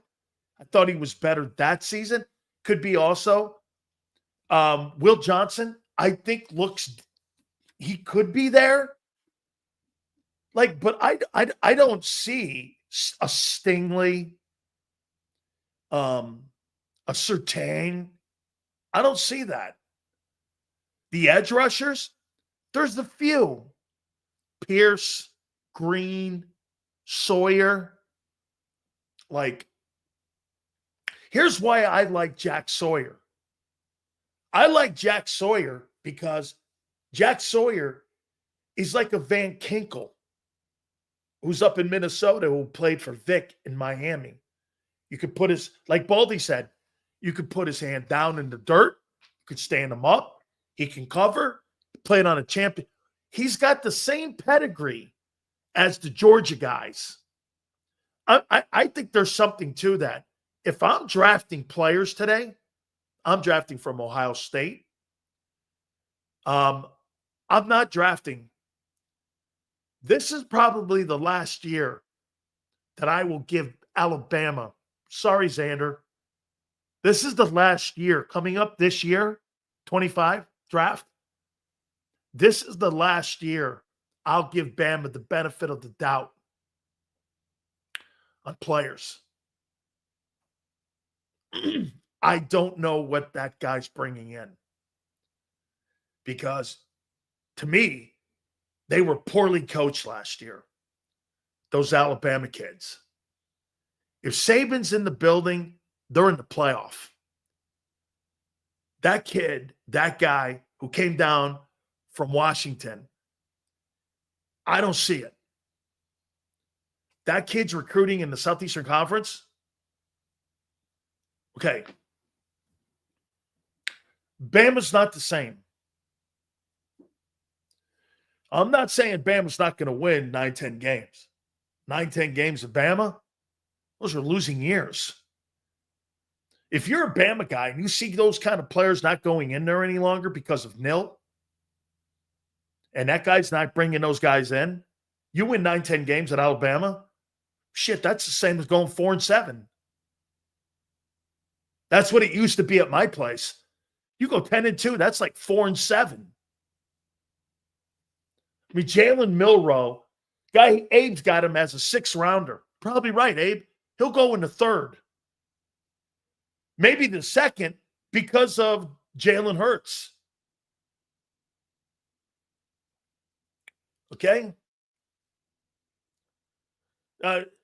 Steven goes that Jack Sawyer's DE, he's not a linebacker. That's not how he was used at Ohio State. He was used as an outside linebacker. He was used like Myles Garrett's used at Cleveland. They put his hand up. They put him down. He dropped in coverage. He did all that. So I don't know what you watched against Texas. I saw him covering. I mean, the guy got a fucking interception and took it back to the house. I don't know what the hell you were watching. He's a good-looking ball player. I like that. Yeah, okay, he'll get smoked. Clown. Yeah, Myles Garrett's 265. He drops in coverage. Clown. Whatever, dude. What the fuck would you know about playing touch football with your butt buddies? So you got to figure it out. If this draft is better than free agency, I think it's compatible. Okay? I do. I think it's compatible. I don't think the free agency mark is great.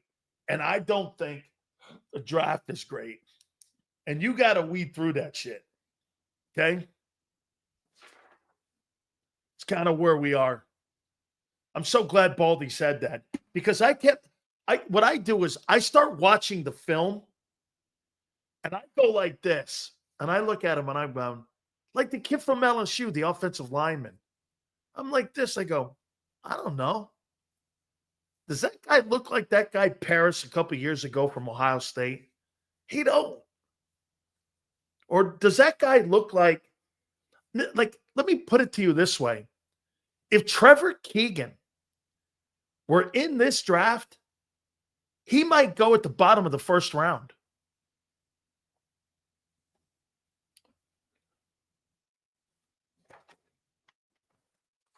Hey, how about this too? Trevor Keegan. So Trevor Keegan in the last 2 years has won a national title and a Super Bowl. This guy's got in 2 consecutive years. Is this right? He's got a national title ring. He's got a Super Bowl ring. Is that right?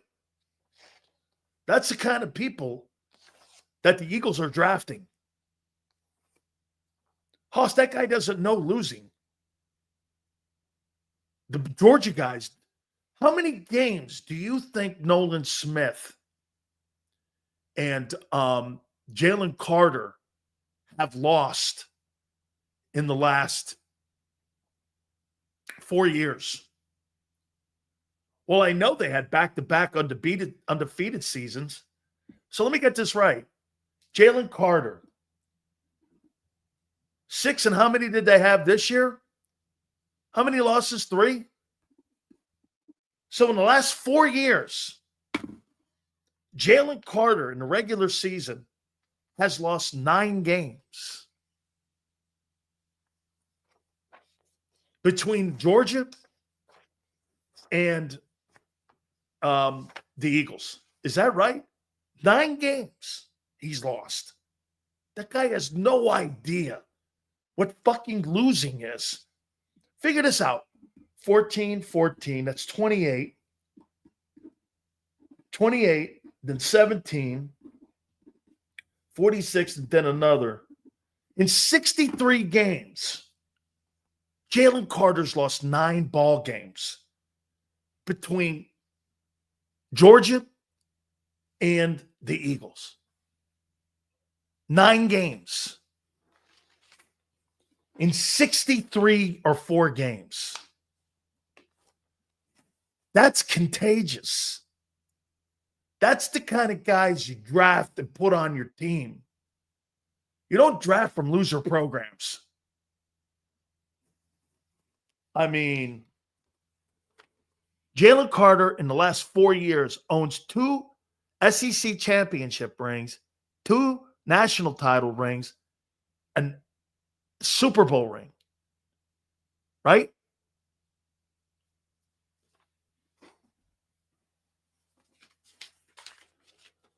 That's insane winning. That's insane winning. Like, Losing is the ultimate to those guys. They're too used to winning.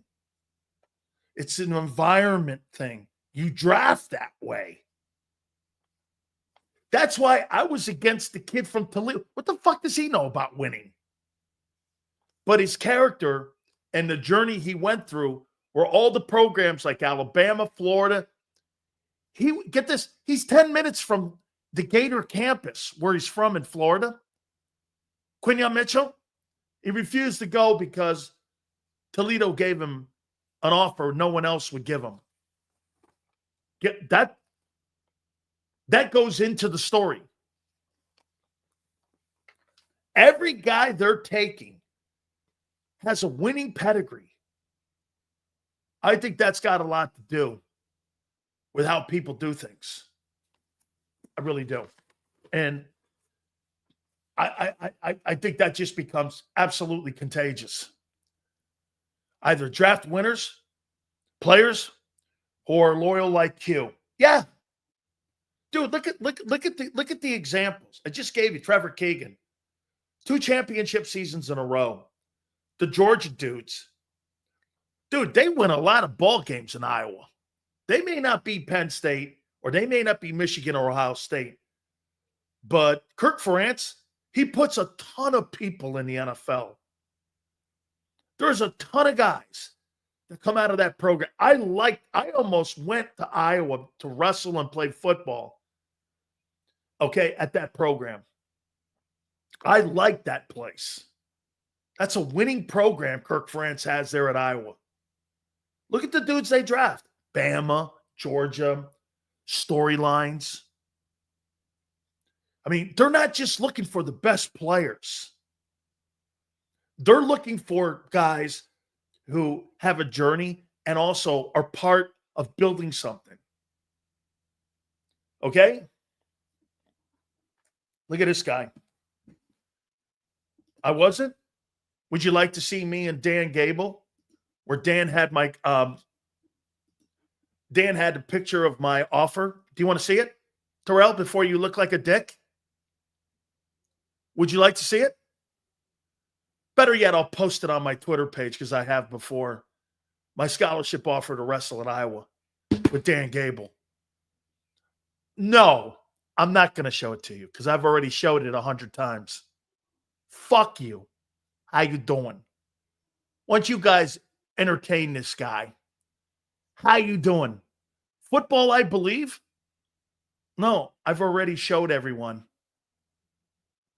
Okay? Wrestling, you don't? Doesn't matter. Hey, Abe.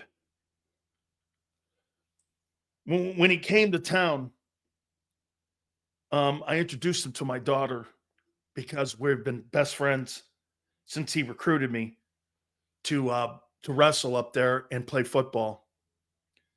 Hayden Fry was the head coach, and I was going to wrestle for him.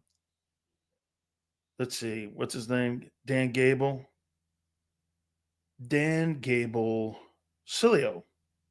Let me see. I'll find the scholarship offer too, Terrell. Then you could be the dick that you are. Let's see here. Hold on here. Let's see here. This is always fun. I keep receipts. Sileo. My daughter was so impressed meeting Dan Gable too. Let's see here. Who's that? Who's that? Is that Dan Gable? No, it can't be. Who's that? It can't be Dan. Yeah, he invited me to an event and my family. We had a great time. Oh, my God. That wasn't Dan Gable? Is that what you're saying? Really? All you got to do is go on my Twitter. Dan Gable even says it. Offered me a scholarship. How you doing? I love this. Always keep receipts. That's Dan Gable, folks. He lost one wrestling match. An Olympic gold medalist and won 11 national championships at Iowa. How you doing? Anyway, appreciate everybody coming aboard. Do me a favor, hit the like button. We're going to talk about Howie and what Nick said yesterday at the Combines. But don't forget my great friends at BetUS.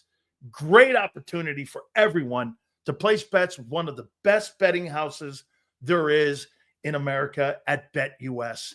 The YouTube 150, folks. Sign-in bonus is up to $2K. And if you're into crypto, you can go up to 200% for your signing bonus up to $2K. Second and third will be 125%. Go to betus.com.pa. That's betus.com.pa. Fastest payouts in the business. 24/7 personalized service, 365 days of the year. Live wagering on all major games. betus.com.pa. That's betus.com.pa. And do me a favor, you tell them Big Sil sent you. This is Eric. When he got injured in a car accident, he called Morgan & Morgan. He not only gets a lawyer, he gets trial lawyers like Sam and Jessica who are in it to win it. He gets his own investigators with briefcases, leather ones. And if you ever have questions, our customer service folks keep things rolling. Injured? We're your army. Morgan & Morgan, America's largest injury law firm. Ignite your nights with free live entertainment daily, only at Live Casino and Hotel Philadelphia's Center Bar. 7 days a week, enjoy some of the region's top party bands, performers, and DJs as they take the stage in the heart of the casino action.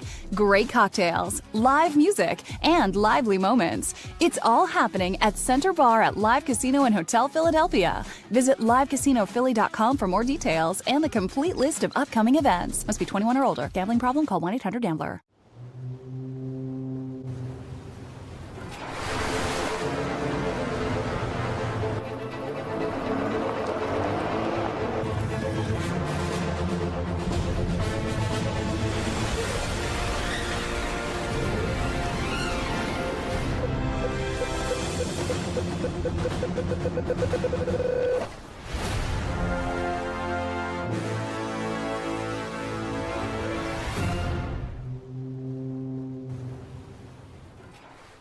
Your financial future is on the line. Are you ready for what's next? At Leone & Company Wealth Management, we help young professionals, business owners, and pre-retirees navigate the complexities of building and protecting wealth. For young professionals, we'll help you grow your wealth, plan for your future, and make the most of your hard-earned dollars. For business owners, we provide strategies to protect your company, manage risks, and create a lasting legacy for both your business and personal wealth. For pre-retirees, we'll design a plan to secure your retirement, ensuring you can live comfortably and confidently in your next chapter. Whether you're just starting out, managing a thriving business, or preparing for retirement, we're here to help you take control of your financial future. The first consultation is on us. Get the advice you need without the cost. Let's make your financial vision a reality. Take the next step. Scan the QR code to schedule your free consultation today. And of course, go Birds.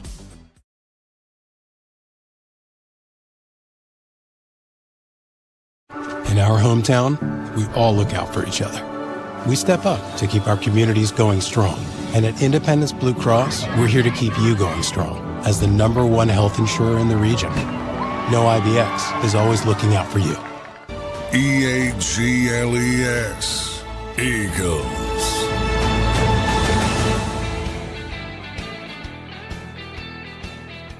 Big Sil's National Football Show. Do me a favor. Please hit the like button. Appreciate you guys a lot. I was just talking to you guys about, the combines also and some of the numbers. We'll get more of a sense of that because Carl Dunbar, my former teammate, runs the drills for the defensive tackles. So we'll know who he likes.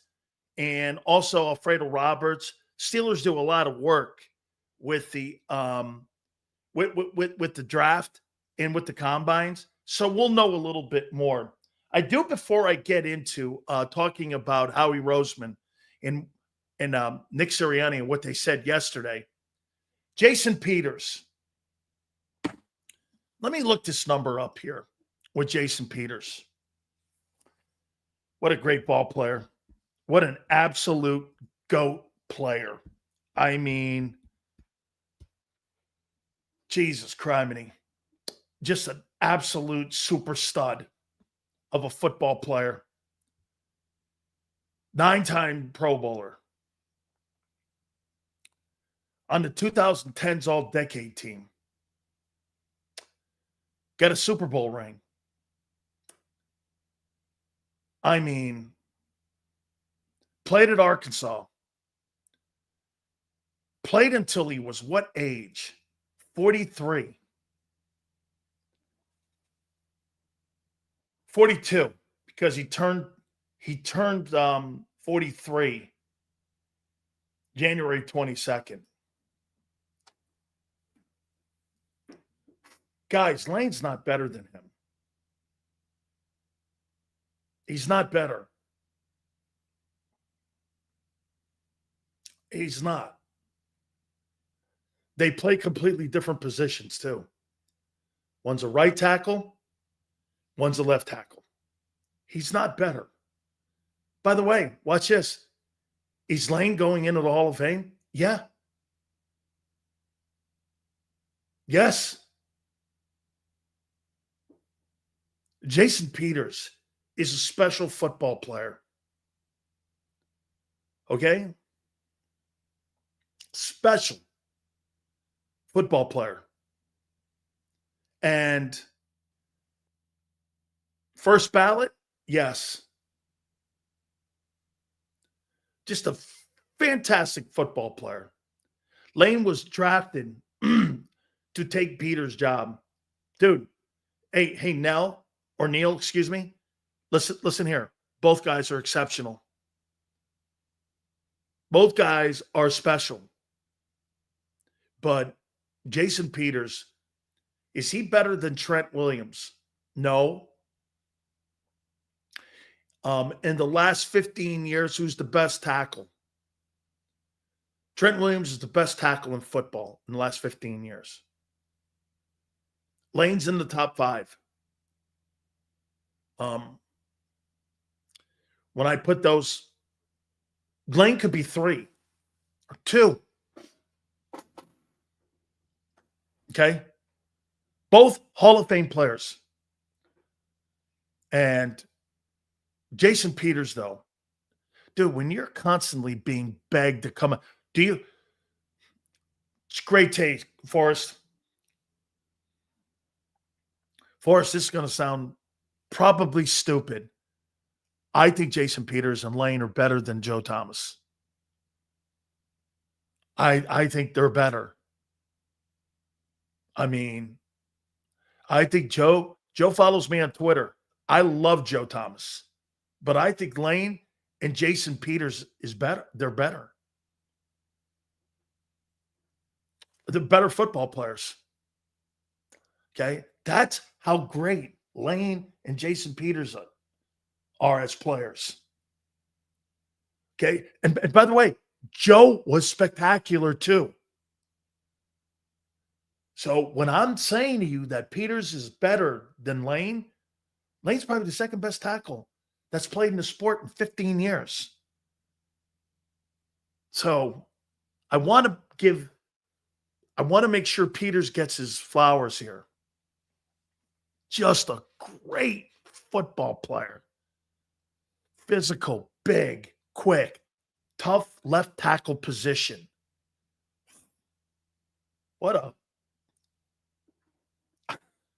You could make the argument on Jason Peters that, like, he could be in the Buffalo Bills Ring of Honor, the Eagle Ring of Honor. He could be in both of those Ring of Honors. And how good a football player he is. And once again, I really like Joe Thomas. Look at this. Peters was a former tight end like Lane. That shows you the athleticism. Every single guy on that freaking Eagle O-line are such great athletes. Mulata is the best athlete on the team. Lane might be the third best athlete on the team next to Bark. You know, the best, if I were to put the best athletes on the team and I were to rank you by athleticism, Mulata's 1. 2, Barkley. 3, Lane. 4,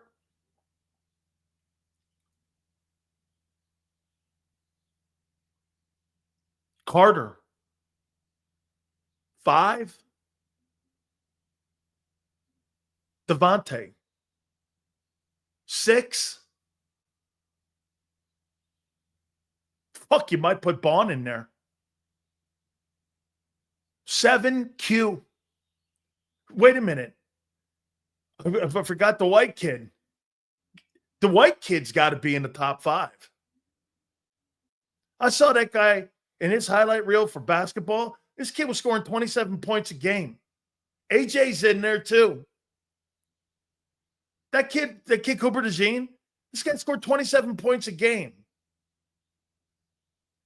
I mean, you got a whole freaking team full of athletes, not just football players, great athletes. The White Shadow. I like that, man. That's good. All right. Hit the like button, guys. Hey, we're over 200. Let's see if we can get to 250 here in likes. Give me a total where we are in the likes here. I want to go over a little bit here what Howie was talking yesterday because I really like what both guys said, Howie and Nick. He talked about what we talked about, the Georgia guys in a working and winning environment. And he brought that up also. That's how they draft. Do you know that a lot of places love drafting captains, 3-year starters, guys who are on winning programs, guys who are around great coaches? There's no premium on that. I got to tell you something. When you're around those kind of people like Jimmy Johnson, like I was, and you're around exceptional winners, and you go somewhere else, hey, Yale, listen to this. Have you guys ever heard of Anderson Hunt? And do you guys know who the Fab Five are? Or do you guys know who Jerry Tarkanian, Anderson Hunt, who played on those UNLV teams? Or a guy like Jimmy Jackson who played on the Fab Five. Okay? You know who those guys are? Okay. I talked to Jimmy Jackson before, who played with Rose and with Chris Webber. And you know what he said? The biggest problem he had was, get this, Yale, Jim Jackson, who I've had on my radio show numerous times. You know what he said? When you go from a place like that, and one of my dearest friends was the head coach, Steve Fisher, of the Michigan program. Steve Fisher is one of my greatest friends. Do you guys know who Steve Fisher is? Have you ever heard of him? And I'm going to make a point here with this. What he said about going from a winning program to a losing program. You go to a losing program, he goes, it was such a disappointment that when he got to the pros, he didn't understand the losing environment that you have when you go from a winning place to a place that doesn't win. And here's a guy here, again, one of my great friends, Steve Fisher. We're at an event here, and he recruited the Fab Five, won a national title. Just a fantastic guy. But sometimes when you go from those environments to another one and a losing one, losing becomes contagious just like winning does. Okay? Rob Pelinka, that's right. That very good, Deshae. Rob Pelinka was on the bench for that team, general manager and former agent to Kobe Bryant. I know Rob Pelinka, and Steve Fisher introduced me to him. He also, I believe, he coached Kawhi Leonard at San Diego State. Just an unbelievable recruiting job that he did, Steve Fisher. So I'm making a point here on what Howie's saying. You recruit winners. Okay, you recruit winners. Here's what he said also. This is Howie Roseman yesterday. Vision on what you want your roster to look like. That may be without. Hell, how about this? Do you not agree? Here's Howie's vision of your roster, your championship roster, with Zack Baun, without Zack Baun, without Milton Williams, without Josh Sweat, without Mekhi Becton. He has a vision of what he's looking at. And you've got to put them all together here, what's in the best interest of the team, so that when September, hey, if we're still talking about this in September, it's too late. You don't make your football team in September. You make your football team now. You assemble the pieces now, not in September. That's last minute. That's what happened in 23 when he tried to put those trash can linebackers together. Okay? I mean,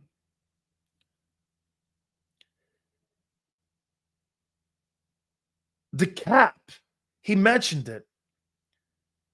It's not about a position. Everything evolves.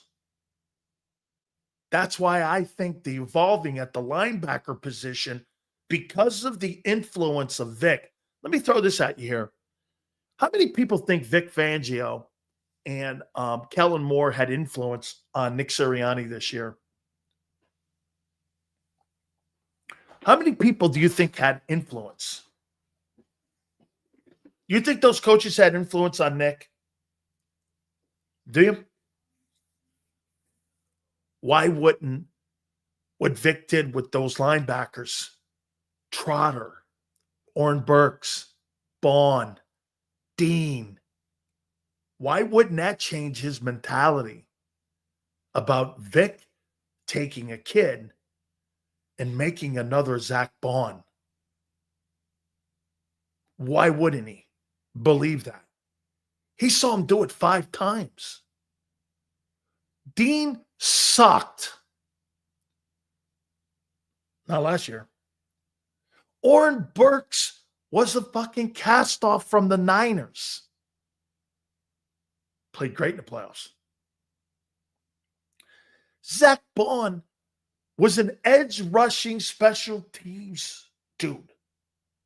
Made him an all-pro. Trotter, who was told to be too slow, turned out to be someone you went, maybe. Why wouldn't you go? Can he do that? He did it 5 times, not just with one guy. That's why I have confidence in him. I don't know. I'm not telling you he's going to find another Zack Baun, but I don't think he's going to be off the page that, like, he's not going to be off the res. Do you agree? If that guy leaves, Vic's not going to be off the reservation that far. I mean, right? I got big confidence in that guy. His player development. You heard Baldinger say it. This guy has been around and has developed some of the best. Dude, I was in the NFL at the time when they had Vaughn Johnson, Ricky Jackson, and Pat Swilling. It's a fucking unbelievable linebacking core that they had in New Orleans. And the linebacker coach was him. Sam Mills.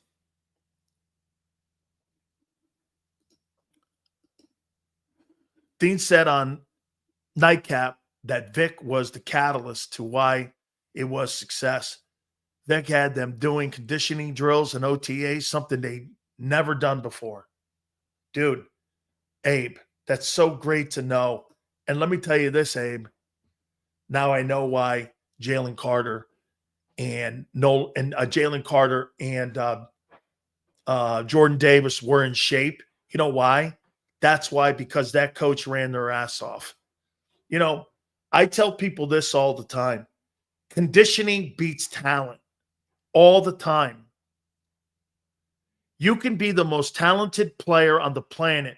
If you're not in shape, it doesn't matter how good you are. Has no bearing. I've seen some of the greatest players. Dude, that used to be a problem with Jerome Brown. I was in better shape than him, and I would outplay him. Why? Because I was in better shape. Was Jerome better? Of course.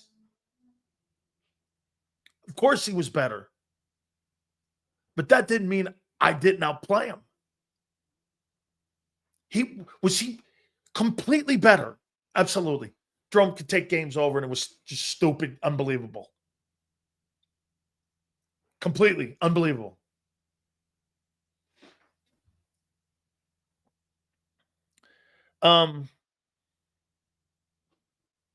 Zack Baun. He's got to be careful here. Now, he brought a great point up about Zack Baun. And so did Baldy. He brought a great point up. Zack Baun did have a third-round grade on him coming out of Wisconsin. It wasn't like this guy was some sort of nobody turd. There are Wisconsin linebackers all over the league, and they play well. So it's not like this guy came from some place and you were like, oh, this guy's a nobody. Everyone had a third grade grade on him. And Howie's right. It's finding the right situation for him. That's really a great comment by Howie. Hey, you can say whatever you want about him. And he contradicted somebody there. No, he didn't come from nowhere.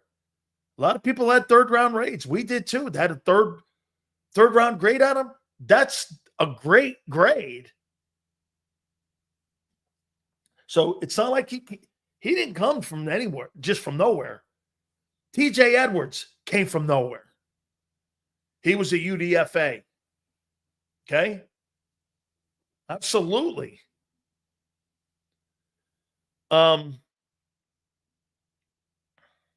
Hey, and the reason how we made a comment about, the kid, he said, hey, we're going to make and be a competitive offer. Now, is that just negotiating because Howie doesn't want to show his hand? He doesn't. Why do you think the Cleveland Browns are saying this? He's untradeable. There's no way we're trading him. There's not a chance in the world we can trade him. He's untradeable. They're sending a message out there. For him to be tradable, you've got to make him tradable, which means multiple first-round picks. Or don't call me. That's right. The New England Patriots or the Tennessee Titans have more of a chance of reaching out and the Browns being interested. But here's another problem. Myles Garrett's got a no trade, which means this. He ain't going to New England. And he might as well stay in Cleveland. He ain't going to Tennessee. So he's got to have a happy medium with the team. And I don't know if the team's going to be doing. Now, he may not show up. When you're 28, you got to show up. Especially when you got $79 million owed you. Because then they start finding you, get some of that money back. Remember that Deshaun Watson deal screws him too. The Browns get some of that money back through Garrett being suspended. Sure. I'll do it. So he can't sit out. So what I'm going to do, I'm going to force a trade and I'm going to lose $79 million in the process of wanting to get traded. That's not going to work. I'm trying to gain money. I'm not trying to lose money. That's why Washington makes great sense. You know where else makes great sense? Detroit. Why? Because they got equity in draft picks. And have you seen their cap situation? They got a ton of money to spend. Why? Because they've landed on every single rookie that they have, and they drafted off that Stafford deal, which means most of those guys are on rookie deals. Aiden Hutchinson, rookie deal. Penei Sewell, rookie deal. Detroit's in a great place. Myles Garrett, Aiden Hutchinson is scary. That's a scary situation. I would not want, if I am the Philadelphia Eagles, to see Myles Garrett in Detroit, San Francisco, or Washington. That's a game-changing dude. And get this, if it's Washington, you want to hear this with Washington? You put him there in Washington, they're still going to have $75 million to operate in free agency with. And they got a rookie on the quarter. They got a rookie quarterback that's on a rookie deal, which means he's cheap. I agree. I'm awake. Washington is the Eagles' only concern. Some of you will go, look what they did to them in the NFC title game. True. But you're not the same defense if you lose Baun, Williams, and Sweat, and they gain Myles Garrett. How are you the same? They got better. You got worse. That is the craziness of free agency. Weaken your opponent, your divisional opponent. Strengthen your division. I mean, the Eagle offense intact, bringing Becton back. Dude, if I lose Milton Williams and Sweat and potentially Baun, I am not losing Becton. I'm going to have that entire Super Bowl championship offense back. No way we lose Baun. Really? He gets on the open market. Howie Roseman's not offering him $16 million. You can forget that. He said it. By the way, his comments, this thing may look a little different. You know, fans are going to see it differently.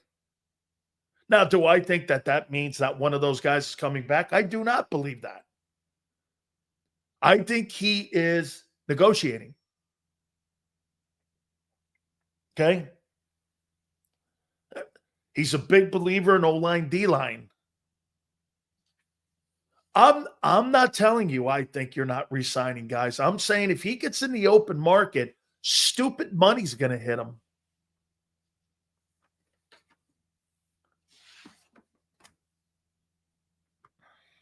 Here, the team will be different in 2025, to say the least. It will be.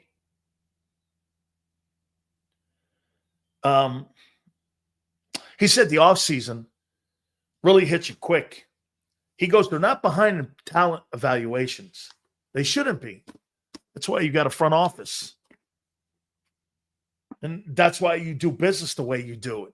Because you've got a front office with college personnel and pro personnel. Personally, I think this is a horrible market for free agency and the draft. That's why a player like Myles Garrett is going to be coveted. A player like Matthew Stafford, Kirk Cousins, even Aaron Rodgers is going, T. Higgins. Those players are going to be big assets for teams because I don't think the draft or really a lot of free agent players are going to be a trade. Trey Hendrickson is going to be something. I just don't see a big player market this year. Now, that might help Zack Baun in bringing those prices down. He commented on Jason Peters, first ballot Hall of Famer. Nick Sirianni spoke. He said something about Kevin Patullo that, He goes, he was in the building. We wanted to evaluate and elevate from within. We talked to a lot of people. I know they talked to Frank Reich. Frank's not ready to do anything. Okay, he's not. Kevin Petula was the second choice, from what I'm understanding. That's cool. That just means the offense is going to be a lot like it was this year, which, by the way, was a Super Bowl championship year. So I wouldn't look at it like, hey, man, you know what I mean? You're good. Anytime someone, including me, remind me, guys, anytime I say this to you guys, hey, it's not going to involve much. All you have to do is go Super Bowl champs. That's all you have to say is Super Bowl champs. Continuity. I'm a big believer in that too. And this is what he said, and it was interesting about Kellen Moore. Kellen Moore had a collaborated conversation with everyone on the coaching staff. But at the end of the day, it was Kellen Moore's decision on how the direction of the offense went and the play calling went. It was his call totally. He said that. First time I had heard that,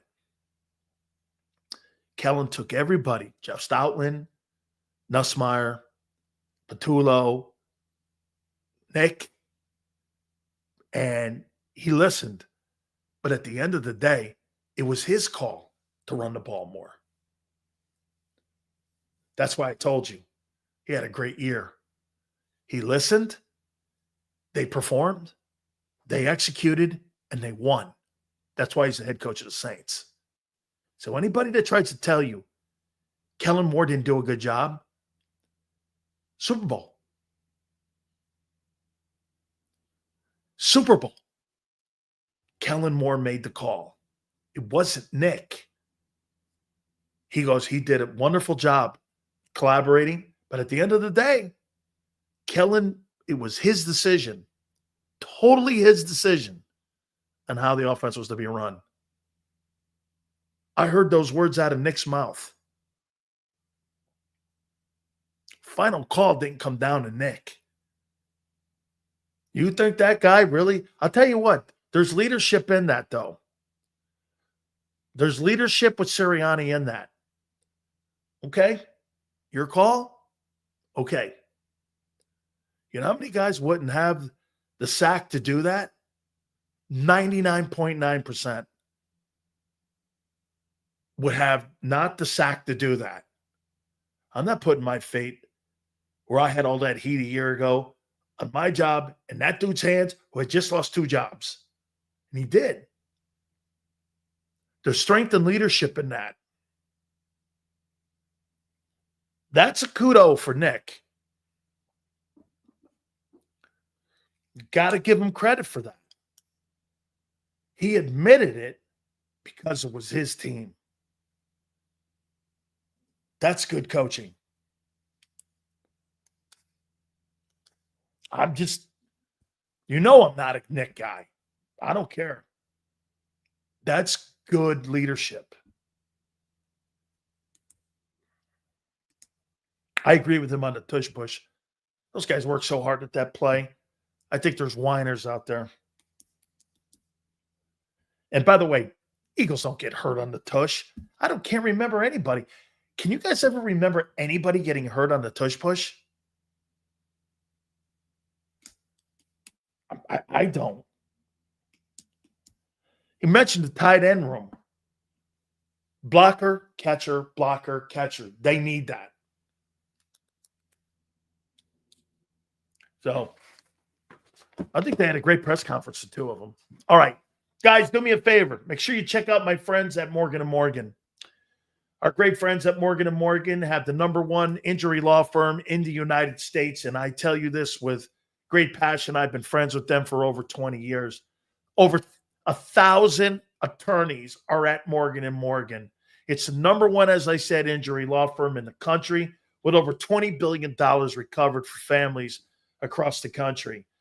And I told you about the family in Pennsylvania, $650K they were offered initially. They ended up getting $26 million for their family. Folks, life is hard. I tell you this all the time, making decisions for your family. One of the most important things you can do, this will be the easiest decision that you ever made, okay? If you're ever injured, please check out my friends at Morgan & Morgan, where the fee is free unless they win. For more information, go forthepeople.com/big sales or pound law 529. That's forthepeople.com/big sales or pound law 529. And do me a favor, you tell them Big Sil sent you. This is Eric. When he got injured in a car accident, he called Morgan & Morgan. He not only gets a lawyer, he gets trial lawyers like Sam and Jessica, who are in it to win it. He gets his own investigators with briefcases, leather ones. And if you ever have questions, our customer service folks keep things rolling. Injured? We're your army. Morgan & Morgan, America's largest injury law firm. Ignite your nights with free live entertainment daily, only at Live Casino and Hotel Philadelphia's Center Bar. 7 days a week, enjoy some of the region's top party bands, performers, and DJs as they take the stage in the heart of the casino action. Great cocktails, live music, and lively moments. It's all happening at Center Bar at Live Casino and Hotel Philadelphia. Visit livecasinophilly.com for more details and the complete list of upcoming events. Must be 21 or older. Gambling problem? Call 1-800-GAMBLER.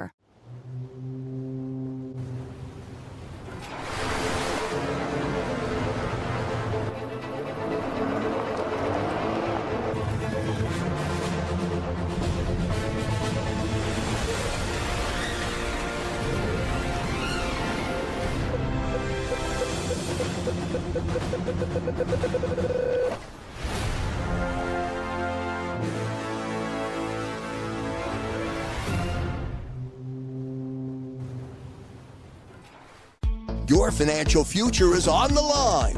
Are you ready for what's next? At Leone & Company Wealth Management, we help young professionals, business owners, and pre-retirees navigate the complexities of building and protecting wealth. For young professionals, we'll help you grow your wealth, plan for your future, and make the most of your hard-earned dollars. For business owners, we provide strategies to protect your company, manage risks, and create a lasting legacy for both your business and personal wealth.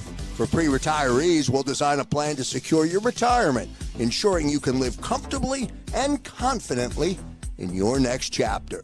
Whether you're just starting out, managing a thriving business, or preparing for retirement, we're here to help you take control of your financial future. The first consultation is on us. Get the advice you need without the cost. Let's make your financial vision a reality. Take the next step. Scan the QR code to schedule your free consultation today. And of course, go Birds.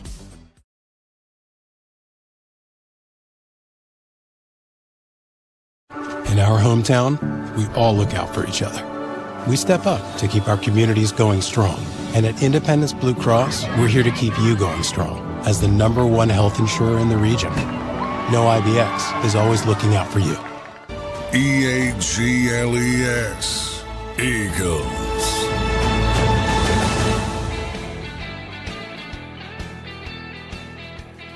Real quick before I get out of here, how about plan C or B, TJ Edwards? Bears are going to make him a free agent. He's a 13th ranked free agent right now. Would you bring TJ back if you lose Baun?